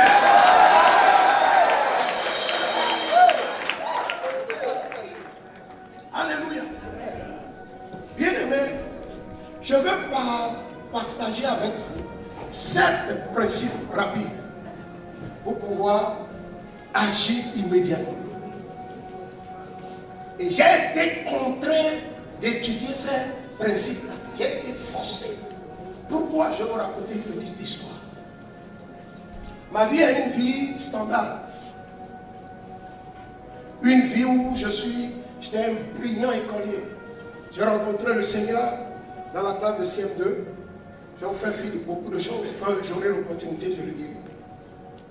Et j'étais toujours premier de ma classe, à partir de la classe de 6e. Parce que c'était en ce moment-là que j'ai donné ma vie à Jésus. Et première, je suis allé au bac. Je n'ai pas fait la terminale. J'étais admis, j'ai eu mon bac. J'ai fait un concours d'entrée à l'ENAM. Parmi, on était près de 12 000 à postuler. Ils voulaient 12 boursiers. J'étais 7e. J'ai eu la bourse. Je bénis le Seigneur. Et j'étais comment on appelle, très fidèle à l'église. Groupe musical, j'étais le responsable. J'étais là tous les jours. Vous voyez, chrétien fervent. J'ai fini les études. Dieu soit loué. Quand j'ai fini les lames, je me suis inscrit en droit, j'ai eu ma maîtrise. Et la vie était belle. J'ai trouvé un boulot. J'étais à l'époque à 90 000. Bien aimé, j'étais content.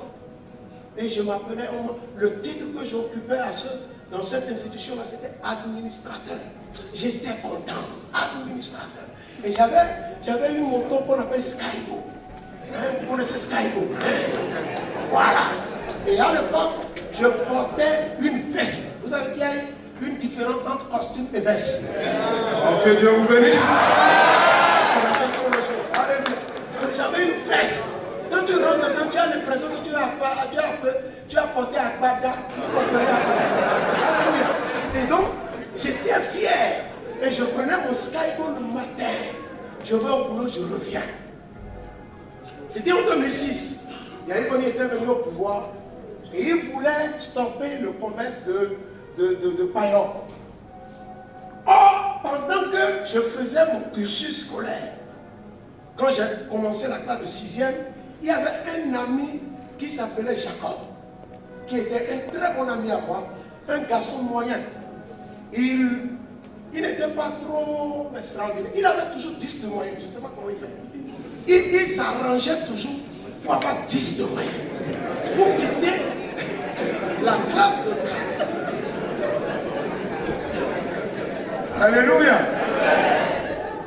Pour quitter la classe de 4e, pour venir en 3e, il avait 10-0-0. C'est-à-dire qu'il se débrouillait toujours pour avoir 10.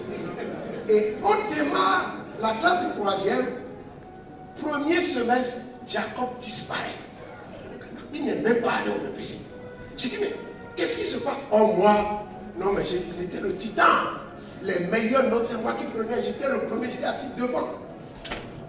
Et Jacob disparaît parce qu'il y avait à l'époque quelque chose qu'on appelle jazz.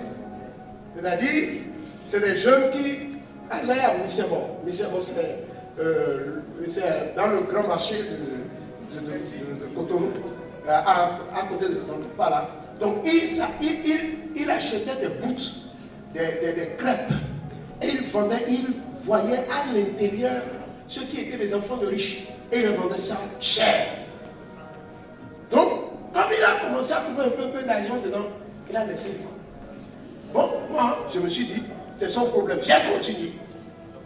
Et quand j'ai continué, comme je vous ai dit, j'ai eu j'ai fait l'école nationale d'administration et magistrature, j'ai eu ma maîtrise, j'ai eu le travail administrateur et j'étais content. On vient en 2006 et Yahya Boni a décidé de pouvoir finir avec le commerce de essence frelatée. Et les gens, ces personnes qui vendaient, ils avaient à l'époque un syndicat.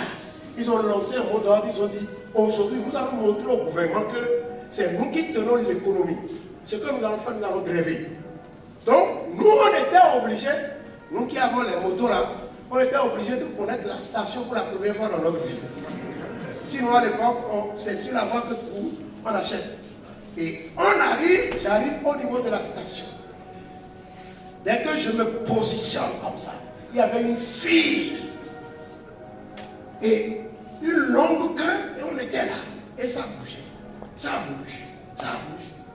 Et subitement, il y a une voiture cirée, deux portières voilées. Quand vous voyez la voiture, celui qui conduisait la voiture conduisait ça avec nervosité et élégance. Il vient et puis il captivait l'attention. On s'est arrêté, tout le monde avait les yeux braqués sur la voiture. Et la voiture venait, et ça venait.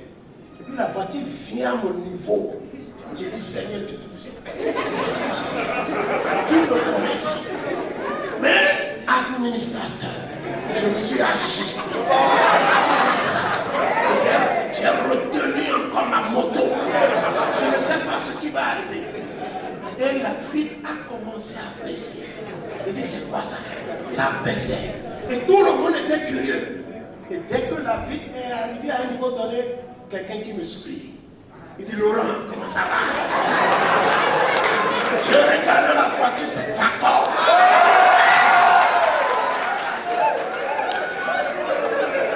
J'ai dit, sacrilège.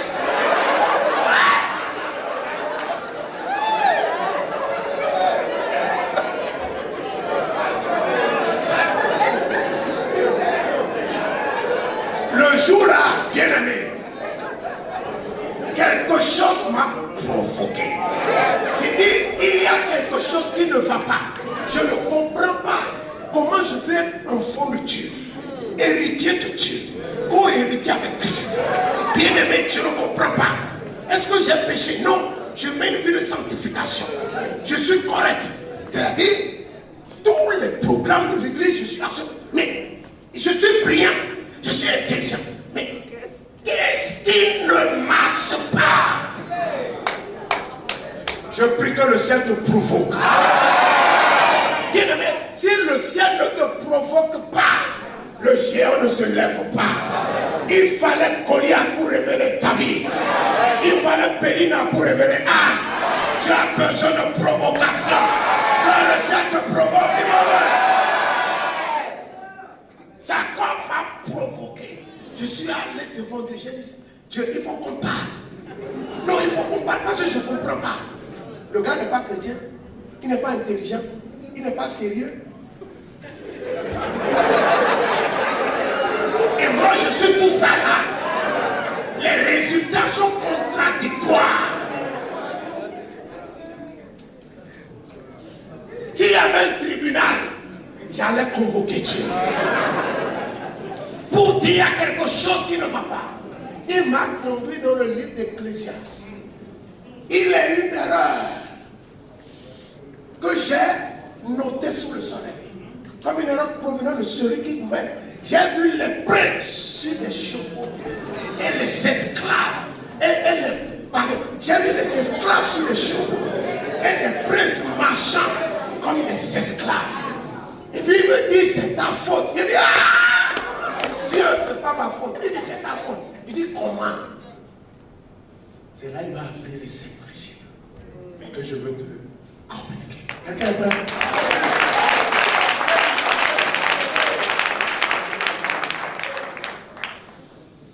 Premier principe. Définis une vision pour ton avenir. Qu'est-ce que tu veux que Dieu fasse pour toi? Dieu ne fait rien au hasard. Tous ceux qu'il a rencontrés, il leur a communiqué une vision. Même la croix était une vision. Planifiée des millénaires avant, depuis la chute de l'homme. Il dit, la postérité du serpent écrasera la tête du serpent. La postérité de la femme écrasera la tête du serpent. La croix était une vision. Tu ne peux rien devenir dans ta vie sans vision. La vision donne la direction. La vision donne l'énergie pour avancer dans la vie. Tu es découragé parce que tu n'as pas une vision. Tu t'attends parce que tu n'as pas une vision. Un homme qui agit sans vision inscrit ses actions au passif de sa vie. La vie de l'homme est faite de 2 colonnes, l'actif et le passif. Quand tu n'as pas une vision, tout ce que tu fais, tu l'enregistres au passif. Mais quand tu as une vision, tout ce que tu fais, tu l'inscris dans l'actif. Parce que cela contribue à accomplir la vision. Quelqu'un me dit Amen. Amen. Beaucoup de personnes ont du talent, mais ils supportent la vision d'autres personnes. Parce qu'eux-mêmes n'ont pas de vision. Quand tu as une vision, tu sais accepter une invitation, tu sais refuser une invitation. Et tu sais pourquoi tu refuses telle chose ou telle chose. La vision t'apprend à dire oui ou non. Que quelqu'un me dise yes. Yes. La vision. Quand tu as rencontré Abraham, il a commencé à parler à Abraham. Abraham ne comprenait pas. Il dit tu seras une nation. Abraham femme ne comprenait pas. Il dit, viens, sors. Il dit, regarde le ciel. Il a regardé le ciel. Il dit, qu'est-ce que tu vois? Il dit, je vois les étoiles. Il dit, telle sera ta postérité. Il amène encore au niveau de la plage. Il dit, regarde le sable de la mer. Il regarde. Il dit, telle sera ta postérité. Tant que tu n'as pas de vision, la foi ne naît jamais. Un homme qui n'a pas de vision est un homme qui tourne en rond, qui t'accroche. Et la Bible va nous dire dans le livre de Proverbes chapitre 9, le verset 18, version d'Abi, j'aime ça. La version d'Abi, Proverbes 19, le verset 18, il dit, quand il n'y a pas de vision, le peuple est sans frein. Oui, c'est ça ce qu'il y a. Il n'y a pas de vision. Les gens, on court. Le gars ne sait pas quand se reposer. Il ne sait pas où aller. Il ne sait pas quoi faire. De sa vie, il ne sait rien de ce qu'il va faire. C'est un énorme drame pour un homme de vivre sans vision. Le manque de vision est un handicap fondamental pour la destinée. Il y a une dame qui s'appelle Hélène Keller. Quelqu'un la connaît? Cette dame, elle a vécu aux États-Unis. Elle n'entendait pas, elle était sourde-muette et en même temps aveugle. Sourde-muette et aveugle. Donc en fait, c'était une brute. Mais par la grâce de Dieu, elle a appris à communiquer. Elle a dit quelque chose que je vais vous communiquer. Elle dit, la seule chose pire que d'être aveugle est d'avoir la vue, mais pas de vision. Elle n'a pas de vue, mais elle a une vision. Vous pouvez avoir les deux yeux ouverts et ne pas avoir de vision, et ne pas voir. Paul travaillait contre Dieu qu'il pensait servir, parce qu'il n'avait pas de vision. Il a fallu que Dieu le frappe et lui ferme les yeux physiques et lui ouvre les yeux spirituels pour que maintenant la vision de sa destinée soit beaucoup plus éclairée. La vision, c'est un drame pour un homme de ne pas avoir de vision.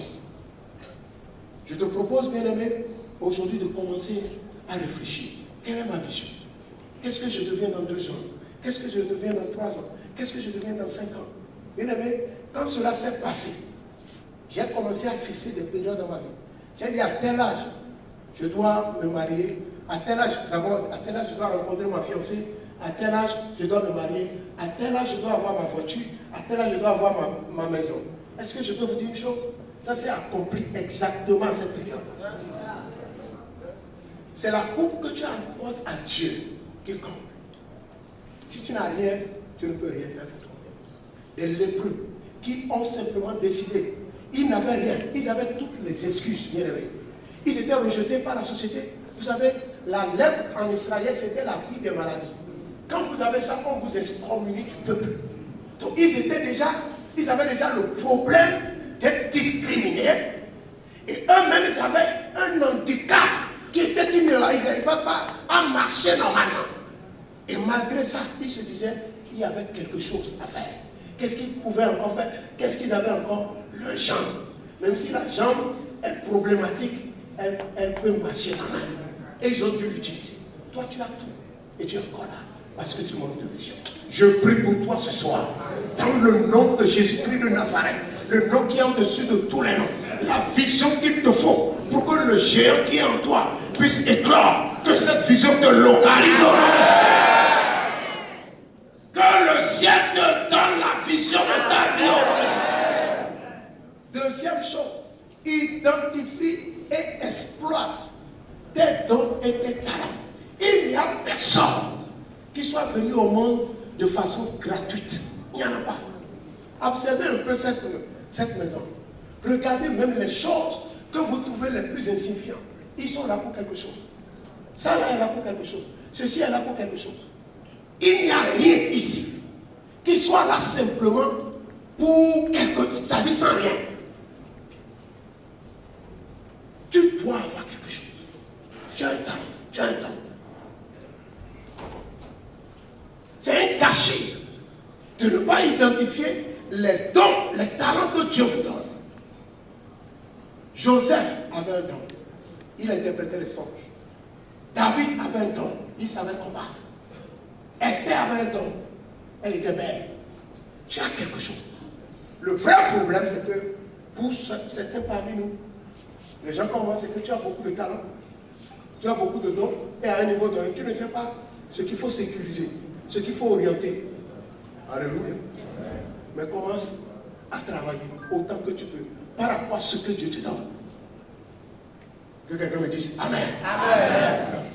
Dans l'histoire des talents, vous allez voir que Jésus a été ou le maître. Vous vous souvenez de l'histoire des talents? On n'a pas assez de temps pour aller dans les profondeurs.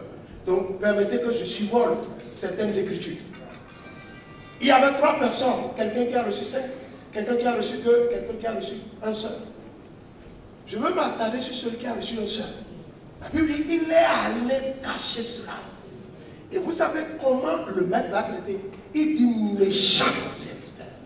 C'est-à-dire, quand tu as un talent que tu ne mets pas en valeur, c'est une méchanceté. C'est grave. Il dit méchant serviteur.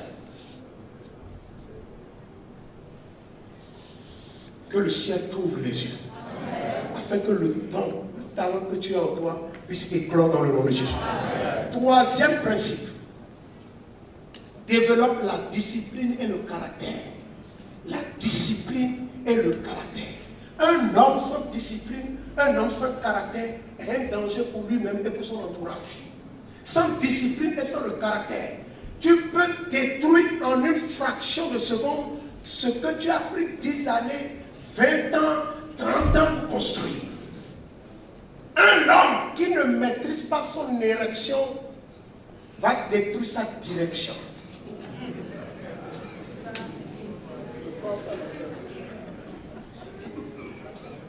Les gens vivent une période aujourd'hui où, c'est-à-dire, il faut te dire non, il faut faire ce qu'on veut. La liberté, la liberté. Et la liberté est devenue une libertinage.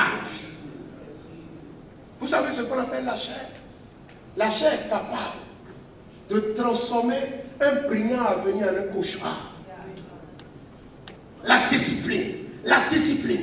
Si Joseph avait accepté la proposition de la femme de Pharaon, l'Égypte n'allait jamais le connaître comme premier ministre.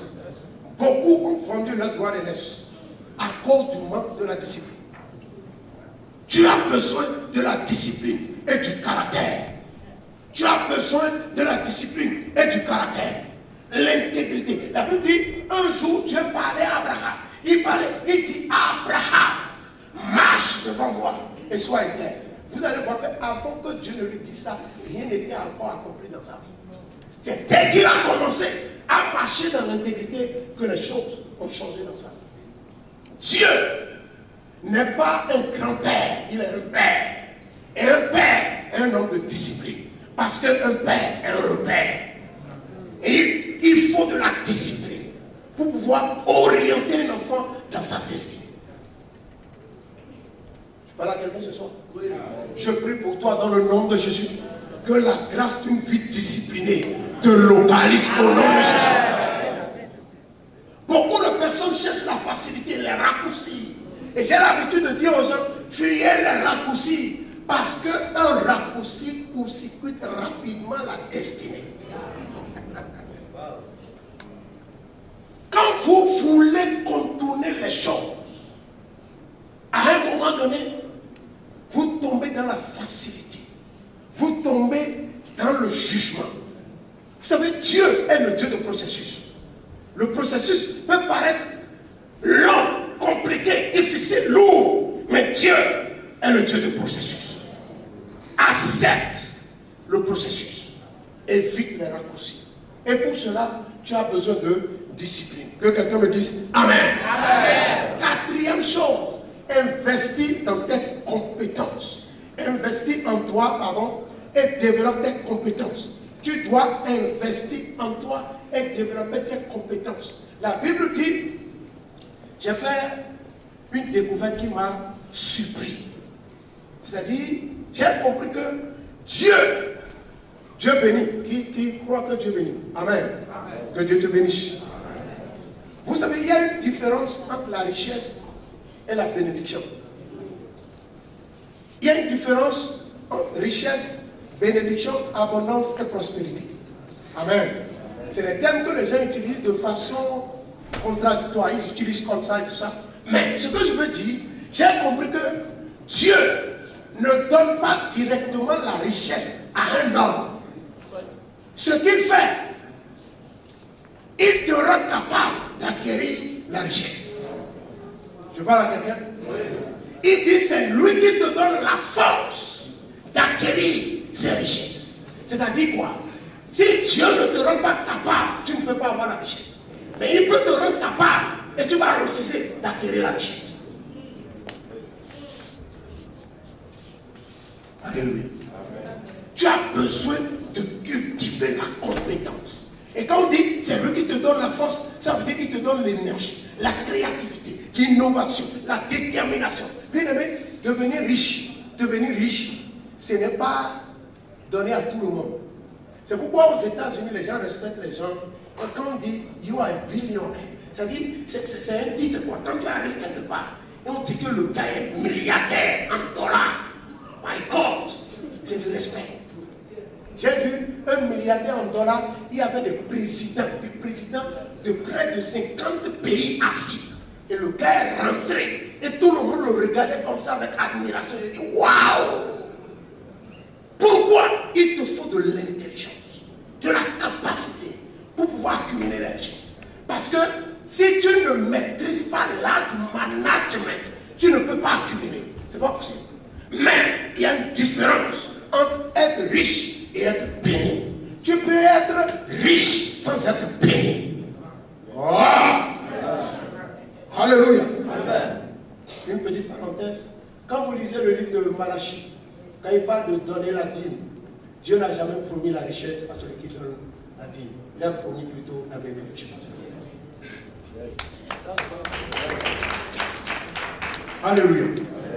La Bible dit c'est la bénédiction de l'Éternel qui enrichit. Et il ne l'a fait sous d'aucun chagrin. Un conquérant me dit Amen. Amen. Cinquième point. Construire de bonnes alliances et de bonnes connexions. Oh, j'aime cette partie-là. L'homme est la porte de Dieu pour l'homme. L'homme est la réponse de Dieu pour l'homme. Tu ne peux rien devenir dans la vie sans l'homme. Beaucoup de personnes parmi nous sont tellement orgueilleux.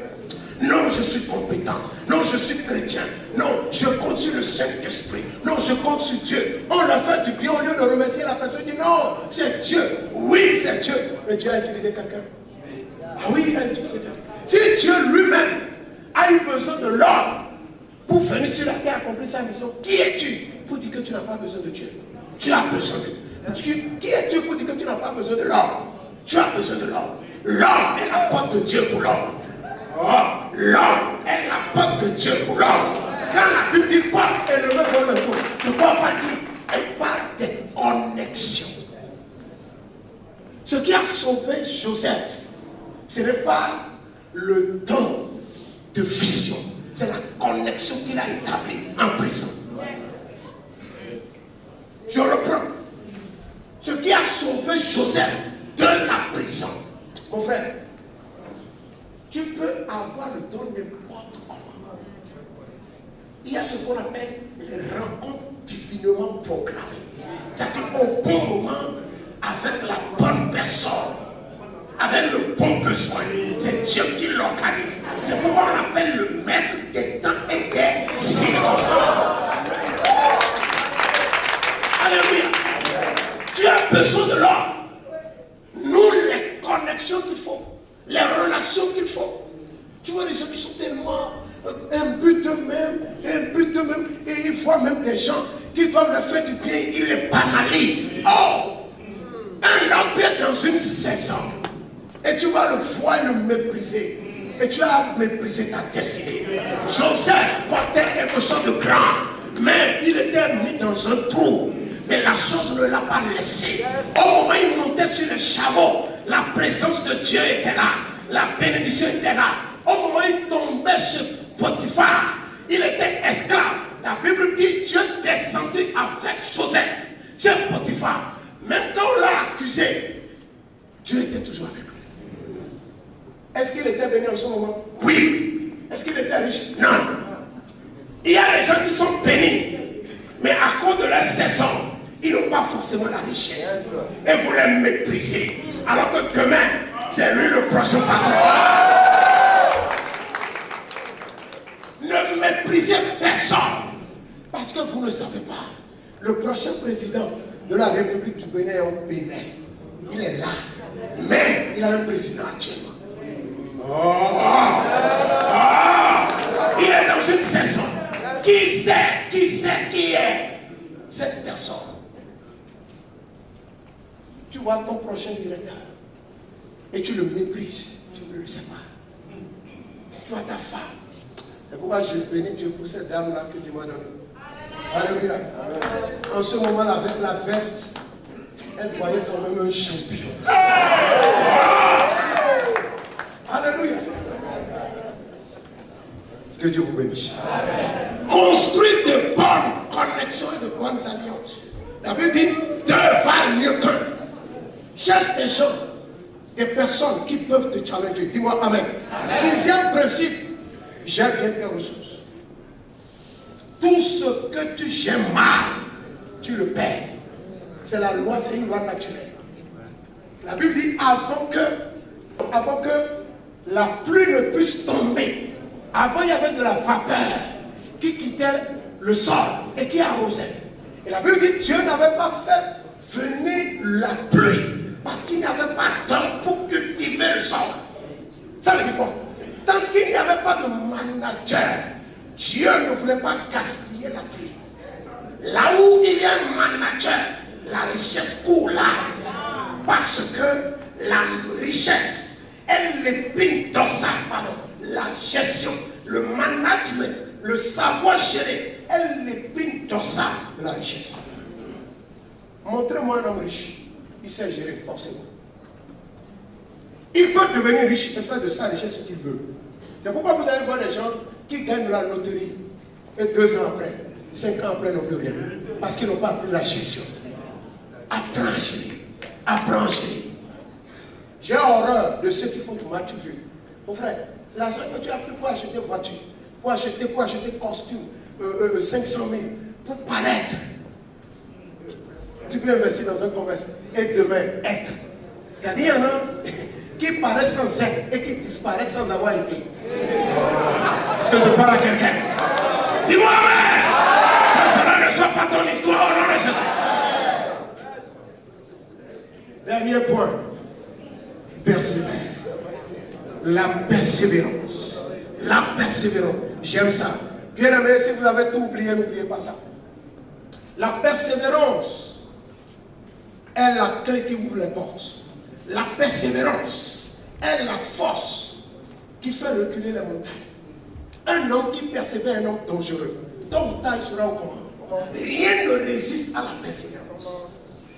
Rien ne résiste à la persévérance. La seule chose que la persévérance, que les obstacles créent, c'est la persévérance.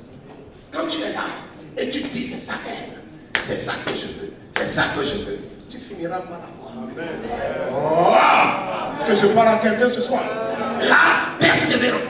La persévérance. La persévérance. Un homme persévérant est un homme dangereux. Et Dieu aime ceux qui persévèrent. Je veux dire pour conclure. La croix n'a rien prévu à ceux qui commencent. La croix n'a rien prévu à ceux qui commencent. Dieu n'est débiteur de personne qui commence. Il est débiteur de ceux qui finissent. Il dit, celui qui persévérera jusqu'à la fin sera sauvé. Si tu ne persévères pas, tu perds ta récompense. Que Dieu te bénisse. Dis-moi amen. Acclame encore le Seigneur pour la vie de son serviteur. Alors nous allons, à cause du temps, juste prendre 2 questions. S'il vous plaît. Juste 2 questions. Ma question s'adresse à l'homme de Dieu qui vient de finir. J'aimerais savoir comment, en 2 phrases, on peut aborder une personne ressource qu'on croise pour pouvoir l'intéresser. Merci. D'accord. Merci. Ma question est la suivante. Dans vos développements, vous avez parlé d'identifier et exploiter les dons que Dieu a mis en vous. Des fois, on remarque qu'on a des dons en nous, mais il y a l'environnement qui nous empêche de développer nos dons. En ce moment, qu'est-ce qu'il faut faire? Merci. D'accord. Merci bien. Comment aborder une personne ressource pour l'intéresser? Nous avons l'image dans la Bible. Joseph, à qui on a donné quelques secondes. Il est venu devant Pharaon et vous allez voir qu'il n'a pas fait état de tout ce qu'il était. Il a simplement fait comprendre à Pharaon que sans lui, Joseph, lui, Pharaon, est un homme fini. Comment est-ce que tu te présentes pour que, en quelques secondes, la personne puisse t'inscrire à son actif? Elle dit que, vous savez, personne ne veut avoir de problème dans sa vie, personne. Et si je sors tout de suite, quelqu'un vient me voir pour dire, bon, monsieur, j'ai besoin de vous. C'est-à-dire, ça, ce n'est pas quelque chose que nous aimons généralement, surtout dans notre société, où chacun est pressé, veut aller rapidement. Mais quand la personne se présente à toi comme une solution de ce que tu es en train de chercher, elle captive ton attention. Donc, quand tu veux te présenter à quelqu'un, il faut te présenter à cette personne-là en identifiant le besoin qui est dans la vie de la personne. Généralement, lorsque tu vas quelque part, tu dois analyser les personnes avec qui tu veux interagir. Je vais trouver peut-être un ministre, je vais peut-être trouver un député, je vais peut-être trouver un directeur de société, bref, tu identifies ce que tu as apporté dans la vie de la personne. Demandez aux femmes, si un homme ne veut rien apporter dans votre vie, elle fuit cet homme-là. Et généralement aussi, les hommes, même les coureurs de jupons, ils peuvent courir toutes les femmes, mais ils ne marient que la femme qui va changer leur vie. C'est ça en fait. Qui apporte quoi dans ta vie? C'est de là qu'il faut voir comment tu abordes quelqu'un. Pour en quelques minutes, en quelques secondes, pour pouvoir dire à cette personne, je suis ta solution. Que Dieu vous bénisse. Je vais laisser le second orateur pour aborder peut-être la deuxième ou la première question.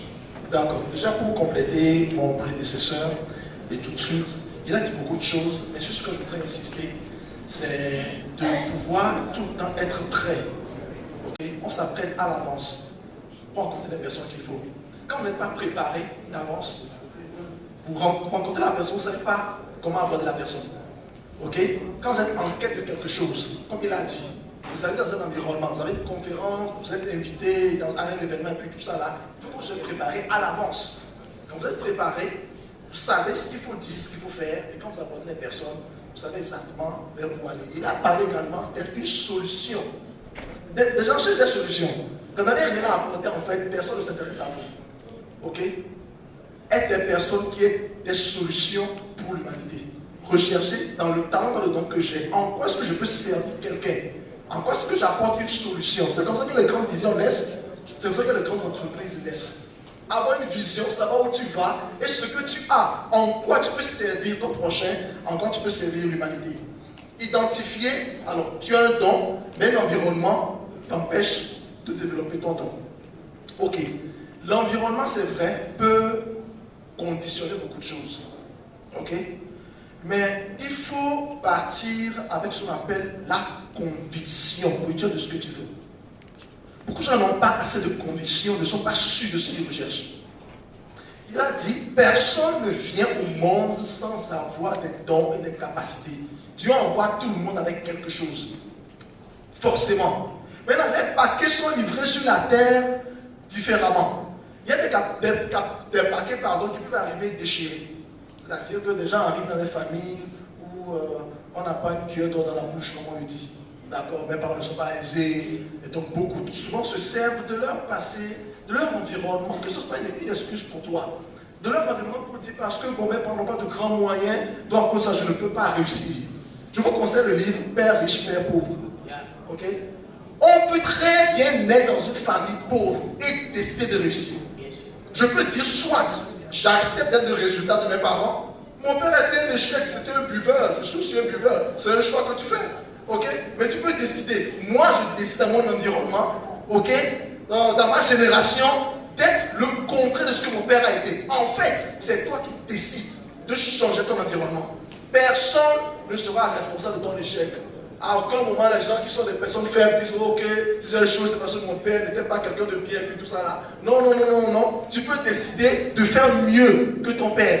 Et c'est toi qui décides. Être des personnes qui choisissaient, qui décidaient. Quel que soit mon environnement, Dieu m'a suscité. Tu aurais pu accuser quelqu'un parce qu'on ne t'a pas mis au monde. Mais quand on te met au monde et que tu arrives, tu as toutes les cartes en main. Et tu peux changer ton environnement. Est-ce que c'est bon? Je vais répondre à la question rapidement. Que le Seigneur vous bénisse. Merci, merci. Tout le développement, c'est dans l'action. En commençant par agir, vous allez voir les choses de plusieurs façons. Mais la théorie, elle est unique. Mais l'action, c'est plusieurs façons. Donc, nous sommes invités à nous engager davantage dans l'action. Amen. C'est dans ça que, comme le disait un pasteur, il dit le juste ne vivra pas la foi et non pas les critiques. Si vous avez envie de connaître davantage la communauté et surtout faire partie, nous sommes disponibles. Je veux dire merci à nos orateurs, merci à vous aussi particulièrement parce que vous étiez là, patients à nous écouter. Seigneur, merci. Gloire à ton nom, Saint-Esprit. Louange, adoration à toi. L'éternel de foi, l'éternel de souverain. Tu as été là. Seigneur, tu as libéré ta parole. Seigneur, elle est sortie avec des claques de soir, de retourner sans avoir achevé ce pourquoi tu l'as envoyé. Que nos vies soient comme des terres qui font les valeurs. Jésus-Christ de Nazareth, Seigneur. Nous t'attendons façon, Seigneur. Brise les barrières, brise les chaînes, brise la puissance de l'incrédulité. Au nom de Jésus-Christ, qui peut se soulever pour faire en sorte, Seigneur, à te faire maman, prenne corps pour nous conduire dans notre destinée. Soit arraché, soit fauché, soit détruit. Au nom de Jésus-Christ de Nazareth, Seigneur, merci pour ta fidélité.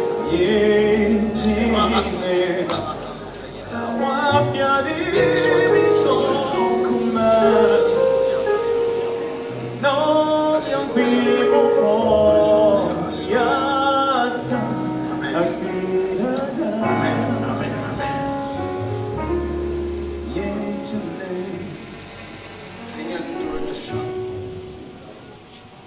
Nous savons que toi, tu sais où tu veux aller.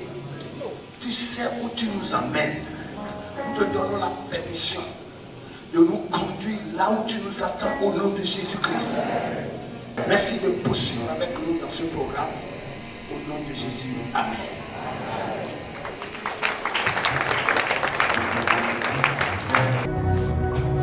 Ta grâce m'a trouvé tel que je suis.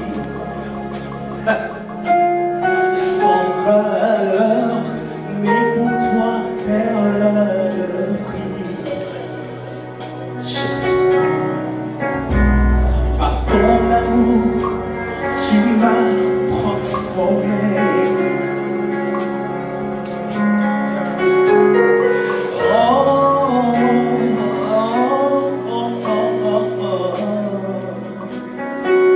Ta grâce, Seigneur, ta grâce m'a trouvé tel que je suis. J'étais dans la boue, loin, loin, loin, même dans la boue quelque part.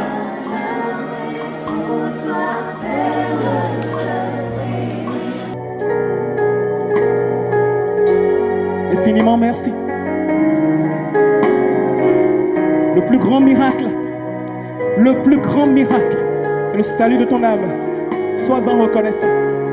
Même s'il y a certaines choses qu'il n'a pas encore fait, sois reconnaissant tout le temps pour cela. Le salut de ton âme. Ton espérance ne s'arrête pas sur cette terre. Il y a une nouvelle gloire qui t'attend, qui m'attend.